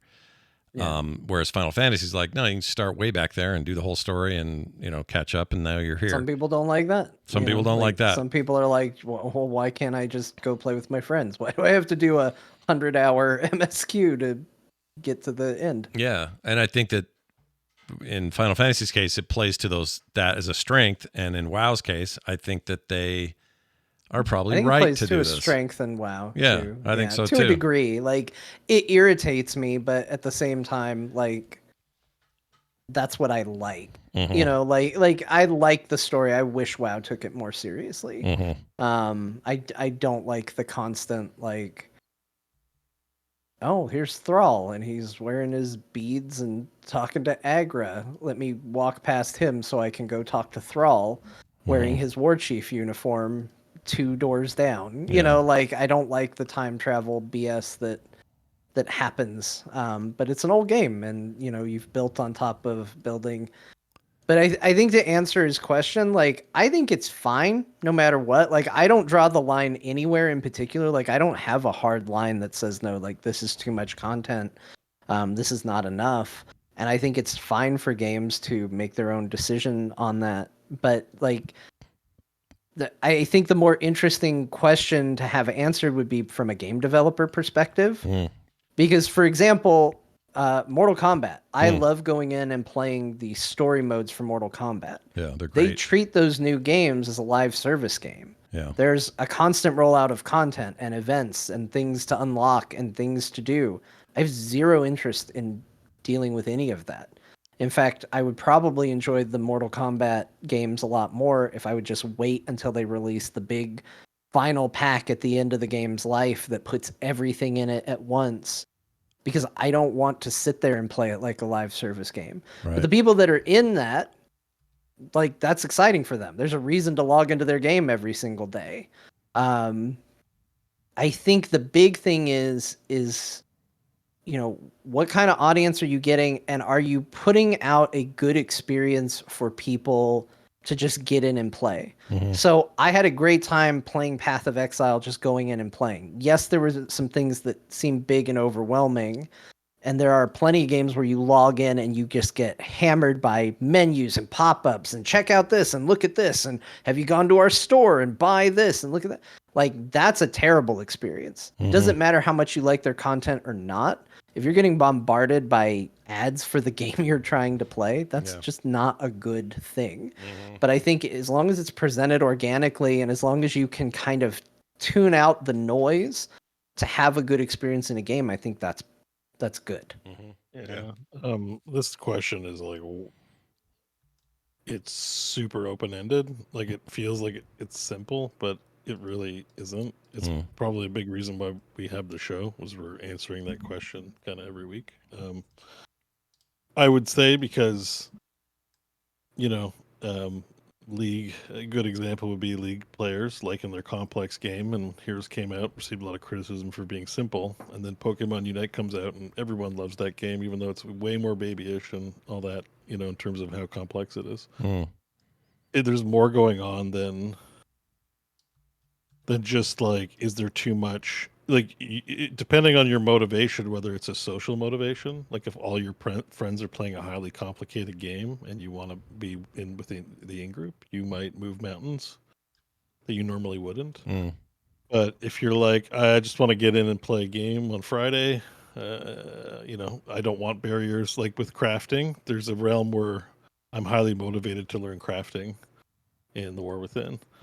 And that's not what I'm looking for right now. So it just looks like a pain in the ass. Like, I'm just like, oh, this is, you know, it's, I think there's a personal aspect to it. You're never going to solve the problem for 100% of participants in the same way. Yeah. And that answer is going to depend on your game genre as well. And then just the mood you're in. We're not the same. You know, in January, I might be so willing to learn all the rules for Magic the Gathering. And then in September, I'm like, life's short. I can't be bothered with this shit. And then it might come around again. And, you know, like, and some people are more consistent than others and, you know, all that stuff. So that's a hard question. I think that's a super hard question for us to answer, but I like the way he answered it. Yeah. I think, and I asked it, I mean. Yeah, and I like John's answer too. I think. Yeah. I mean, it's right, but it's like, I can go, but what about this? But what about this? But I'm thinking, well, this conversation turns into 3 hours where we're parsing where's the sweet spot. And it's like, it depends on the game and the genre and the expectations. And have I stubbed my toe today? Yeah. You know, so. Yeah, which is, you don't want to stub your toe. I know that. Yeah, for sure. like I think another example would be the Path of Exile Diablo comparison. I think Path of Exile is probably more complicated than Diablo. Yeah. But Diablo's not simple. No. But I would agree. Which one's better? I fully acknowledge Path of Exile is probably the more complex, math intensive exercise for high end play. But I'd rather just play Diablo because I don't feel motivated to really get that deep in Path. Yeah. Fortunately, I think you can play Path and ignore some of that stuff and just have a good time if that's all you want to do. Yeah. And that's another factor, is the game give you those options. Yeah. I think, yeah. Anyways, I can go on and on, so I'll just leave it at that. I just think your games, I don't know if it's a problem you want to have, but when games are so big and have been around for so long, this will always be an issue because you want new players and you want old players, and old players want all the systems they're used to, and new players want to know what the hell they're supposed to do. And it's hard. Like, this is just, I think this is where esports comes into, or competition, like public competition. I sort of include Dark Souls in that. Yeah. Because if you're just chilling the weekend with your game, with your Elden Ring, nobody cares if you did it hard or easy, or if you used a mimic tier or not. Like, you're just there to have fun, right? Like, but if everyone at school or at the workplace is like, don't use mimic tiers, and you're like, shit, man, I want to fit in with these guys. You're going to learn how to play without using a mimic tier, maybe, like, you know, or whatever. Yeah. So esports, you know, having a goal to strive for performance. Yeah. By having like exemplars of excellent performance in a game will push people to learn complicated things. Yeah. But you design your game so that it has good onboarding. Like Magic's good for that. Magic has casual decks that you can just buy and play. But if you want to play in a Grand Prix, well, you better learn what the meta is and how everything works. Yeah, it's a good So point. it depends on motivation. You're never going to, most people are not going to be motivated to be the best Assassin's Creed player, or to try to be the best Assassin's Creed player. No, but they might try to be the best, you know, Genji player in your Overwatch match. Yeah. You know? That's true. Yeah. Overwatch. Did you play any Overwatch this week? I guess you didn't. You would have said. Not so much. There's so much. I played so much War Within and Cyberpunk. I didn't get to it, but I would like to play some more. But just not the cards. If it happens, if you end up playing this week or something, just let me know. I'm not saying I'm ready. Yeah, no, the new hero's fun, and I just like playing Hanzo these days. Hanzo's like, I just like popping people in the head because he can one shot people, and my aim's not too bad. Yeah, and I get delight. So speaking of practice, I will in between matches go into the practice grounds and just practice getting headshots so that I can, I know his reticule because you don't aim right on the dot. You have to. There's a sweet spot depending on your distance between the top line and the second line. Yeah, that's where you want to pinch people's heads depending on the range to shoot. And it's like, so I go in there and I practice. I'm like doing my reps so that when I get into the match, I'm a terror. Yeah. And I'm like, I've warmed up. I've done my reps. My muscles are hot. My thighs are piping. Well, not my thighs, but my index fingers piping. Piping. All right. Piping hot from all the. Piping hot. Yeah. Okay. Yeah. Piping. Like my index fingers are piping hot. My WASD button fingers are, I'm like a Ghost in the Shell robot hand. Just. Sure. And so I practice. That's like, would I ever practice being good before a WoW dungeon? Hell no. I'm not going up to the target dummy practicing my rotation. They're gonna get the DPS they're gonna get when I get into that dungeon group. But you have to deal with it, I have an awesome. I got a toy that's a dummy, practice dummy that I can pop, but it's got like a 5-hour cooldown or some shit like that. Oh my god! So you can practice every 5 hours. It's something like that. You don't have to practice more than that. I can't remember what it is. It may not be that long. Maybe it's an hour, but it's stupid. It's like, just let me have it when I need it out. Don't make me wait. I once again complained about WoW's whatever time it is in your life is the time that it is in the game, or server time. So as an adult now, it's always nighttime when I play the game. Yeah. And every time I complain about this, because it's always a problem that they should just address, I get someone who's like, they have an item in the toy box that you can get that you can use it, and it will give you 2 hours of the game will change to midday for you. And it has a 24-hour cooldown. Why? Yeah, why? Why does that exist? Why am I only allowed to see the zone during the day for 2 hours every 24 hours? Yeah. So that it doesn't make any sense. Just to make, you have people that are like, I hate this, and your solution is like the smallest little meh. Just fix it. I think also on that front too is that I don't go to the toy box. There's friction to opening up the toy box and finding the thing you want. Yeah. Because you would put it on your hotbar if it was. I did put it on my hotbar. Yeah. Well, now you've just wasted the hotbar slot. Those are at a premium. Oh, I don't think so. I'm shocked at how little space I use on WoW. Oh, that's a big news in WoW. I got rid of my right hand action bars for the first time in 20 years. Oh, yeah? Because of how consolidated the buttons are. My Hearthstone and Mount are all I've got 3 bars on the bottom. I'm not even using 4 bars. Really? 3 bars on the bottom, and that's it. I got rid of the sidebar so I can see more shit. I've got so much goofing space in WoW. It's so crazy. Yeah. I like Final Fantasy has gotten me so oh my gosh, rotations are so complicated. There's so many buttons. And then I go to WoW and I'm like, oh, there's 3 buttons. I've got so much space on all my bars. I can put stuff wherever I want. It's so nice. I can just put things all over the place. It is pretty nice. I've reduced things down to about 5 important keys for the paladin. What kind of paladin do you play? Is it like a retribution or a protection? Mostly protection, because I love rounding up 10 mobs and taking them all down, although that may change. You throw the shield out, right? You go shoo. Yeah, ding. I love the sound it makes. I like throwing hammers. We'd make a great combo together. Yeah. Paladin and my warrior. Let's play. Let's do it. What are you doing, Fury? He's a dirty alliance player. You can't play with him. We can guild up. And Well, we're in the same guild, aren't we? I think so. Yeah, now I And we think you can- can. I don't know if you can. I assume you can. I know you can. We're all friends now, John. There's no, If we're all friends, why can't I understand you if you type a message and say? Well, we still have different You'll languages. still be like, "Brr." Burr. The humans, Yeah. those humans always just going burr. Burr. Losers. Brr. Well, we'll have to play with it. I actually haven't messed with Wait, that can very you do much. cross-faction dungeons now, or is that Oh, yeah. not possible? I think you Okay. can do that. Yeah. You can totally do dungeons, raids, and I thought you could quest together, but maybe I'm wrong on that. I think you have to be rated up though, or sorry, gilded up. Oh, and we open are. world. I don't think you can party up in the open world. Oh, is that the deal? Okay. I think I haven't done a lot of research on how what's going. Part of WoW is like understanding a bunch of stuff because you read it on Wowhead or Icy Vein or something. I've done none of that. Yeah, So, same, big same. yeah. Quick text we got from a listener. It says, "Hey there, Core.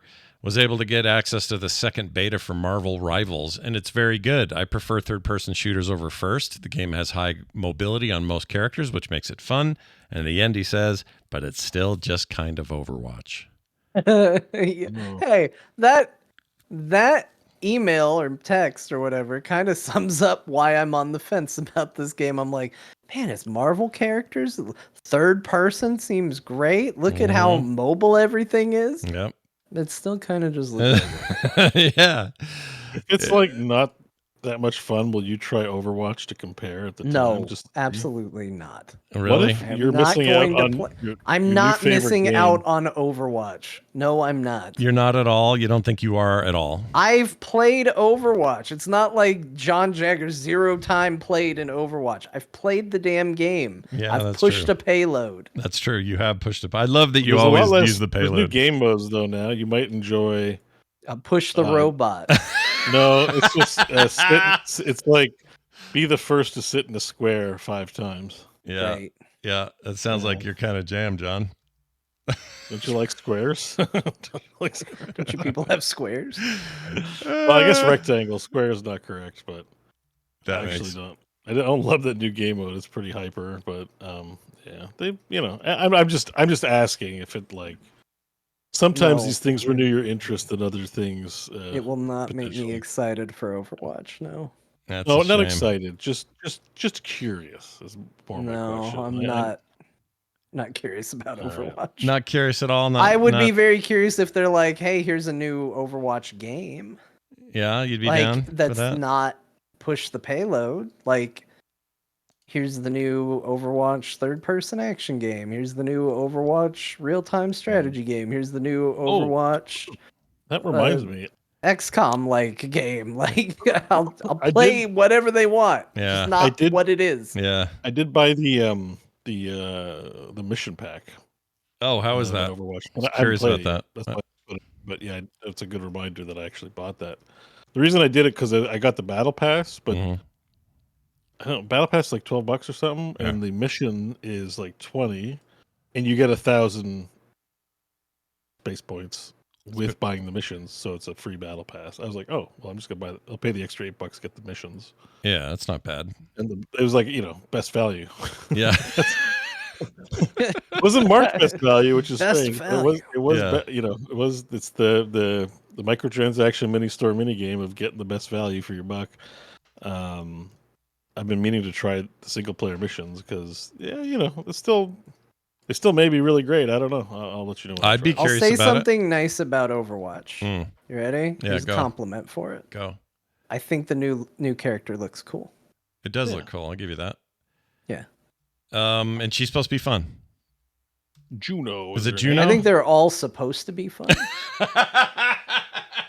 Wait, Well, look, are you saying getting it on a payload, that's also meant to be fun? Is that what you're saying? It's No, fun we for a just- lot of people. The game's very popular. Yeah. the hero design, all the heroes, like just setting that aside, like the heroes have cool abilities and stuff. They're fun to play. I mean, I like You know, Overwatch. mean, I'm okay with I like playing against some of them. You want to throw your mouse through the screen, but it. Yeah. like Sombra is like definitely counterable, but she's just it's just not fun to play against. Yeah. Because she's. That was Moira- my favorite time. Was when May was super overpowered. again, this is like Yeah, alpha. May was a before real. the game came out, when May was super overpowered and I was really good at headshots with her. Yeah, you And I freeze knew I people was in one ruining headshot. people's life. Yeah. Yeah. We all had stuff we did. That with was the best time. That was a But good May, time. May was a real shitter, and no, Sombra's annoying right now. And the non-aim heroes, I get, I get that we have to have stuff like that, but it just Moira is just so trolly because people will play her like an assassin, so you're getting chased down by a Moira, and it's just like, oh, it's so annoying when they do that. Yeah. She's like they're not healing their team, but it's still working out for them, and it just sort of tilts me a little bit. You know what I mean? It's like, ugh. Yeah.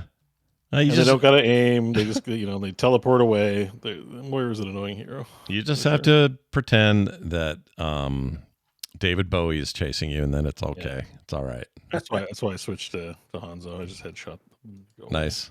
Hey, I want to give a quick special shout out to a listener who I keep forgetting every week to thank. But every week when we put the show up, he'll watch the show and he'll make timestamps of when we do certain things, talk about certain games, whatever. And then I go and take it. He'll put it in a comment on YouTube. I will copy it all, paste it into our description, and then it automatically segments the video. The way it works. Beautiful thing. It's amazing. His name is Null Pip. I know we've mentioned him before, but Null Pip, you're the man. Okay. I know it's a pain in the ass. In fact, I'm looking at tonight's. Holy shit. We're at 3 hours, 24 on just this part of the show. We didn't even count the 54 minutes in pre-show. It's a lot. It's a lot. So I know what. How are we at 3 hours? It feels like there was more stuff I wanted to say about things, but we have to move on with our lives. I know. I don't know what happened today, why it's so big, but it's fine. I mean, time has flown by. So I don't know what's going on. But it's a good time as any to thank people for for doing things on Patreon. Yeah, that's right. Patreon.com/CORE-show is where you guys sign up and support us, like brand new patrons Trevor McAfee, Seaver, Matt, Mormon Jesus 69. I like that one. Why Mormon Jesus 6? I don't know if Jesus is down with 69. I might be. I don't know. Rob Jackson, Aaron Bernstein, Michael Broadhead. Bingo cards. Scratch your bingo cards. Well, it's BRO, no A, so I don't know. I assume it's Broadhead. Broadhead, I think. Yeah, probably. He sounds like. But it sounds like, if you say it Broadhead, it sounds like it's insulting. So the family's like, actually, it's Broadhead. Yeah. Broad. It's like whenever you hear someone try to talk about Alan Tudyk, but you can tell they're uncomfortable with saying Tudyk, so they try to come up with some weird pronunciation as if they're respecting him. They're like, I really like the works of Alan Tudyk. Tudyk. And you're like, what are you doing? Just say it. It is just Tudyk, right? I believe it is just Tudyk. I think people avoid it because it's the word two and the word dick. I want to find out now. We're going to play it. Yeah, find out how it's pronounced. Here it is. Ready? Let's play it. Yeah, let's hear it. Okay, we're hitting play. You are looking at Julian's pronunciation guide, where we look at how to pronounce better some of the most mispronounced words in the world, like this other curious word. Okay, here we go. We are looking at how to say the... Okay, for some reason that was only my left ear. Why is the guy from Elden Ring, the snake boss, telling us how to pronounce We are looking at how to pronounce That's the guy. Welcome to the family for pronunciation. Here it is. Here's a real one. Okay, I got this one. Hold on. Alan Tudyk. Tudyk? Tudyk. No, it's not Tudyk. It's not. That can't be right. I feel like if you said that to him, he'd correct you. Okay. No, I need to hear this for real. Okay, how Alan Tudyk... Robin Tudyk. I can't find a good one. This is pissing me off. Well, what about Google? Is there an AI or something? Looking at that guy again. Join the Tudyk family.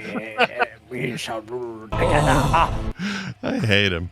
All right. Well, anyway, these are all real names of real people, and they're all real great, as you may have guessed. And let me talk real quick about what that means for them. No commercials ever, pre-show content every week, monthly benefits, art in the mail, all kinds of reasons to sign up. There is zero reason not to.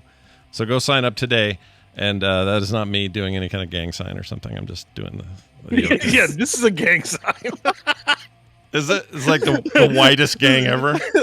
If the show goes 4.5 hours, Scott will begin offending everybody. Is this a gang sign? Yeah.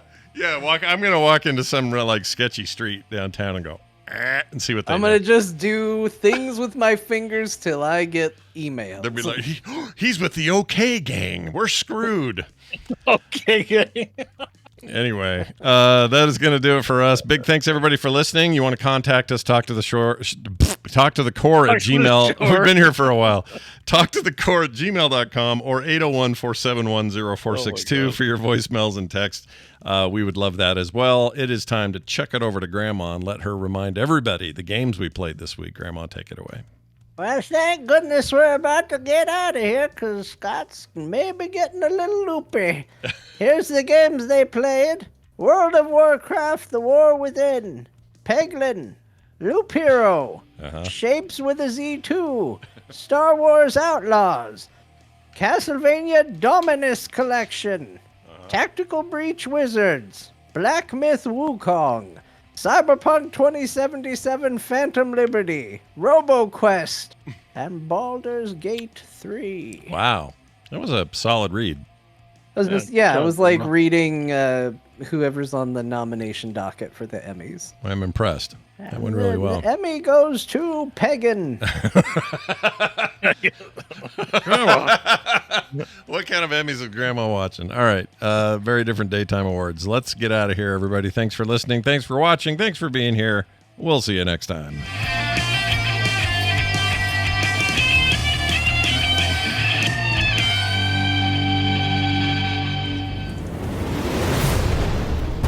This show is part of the Frog Pants Network. Yes. Get more at frogpants.com.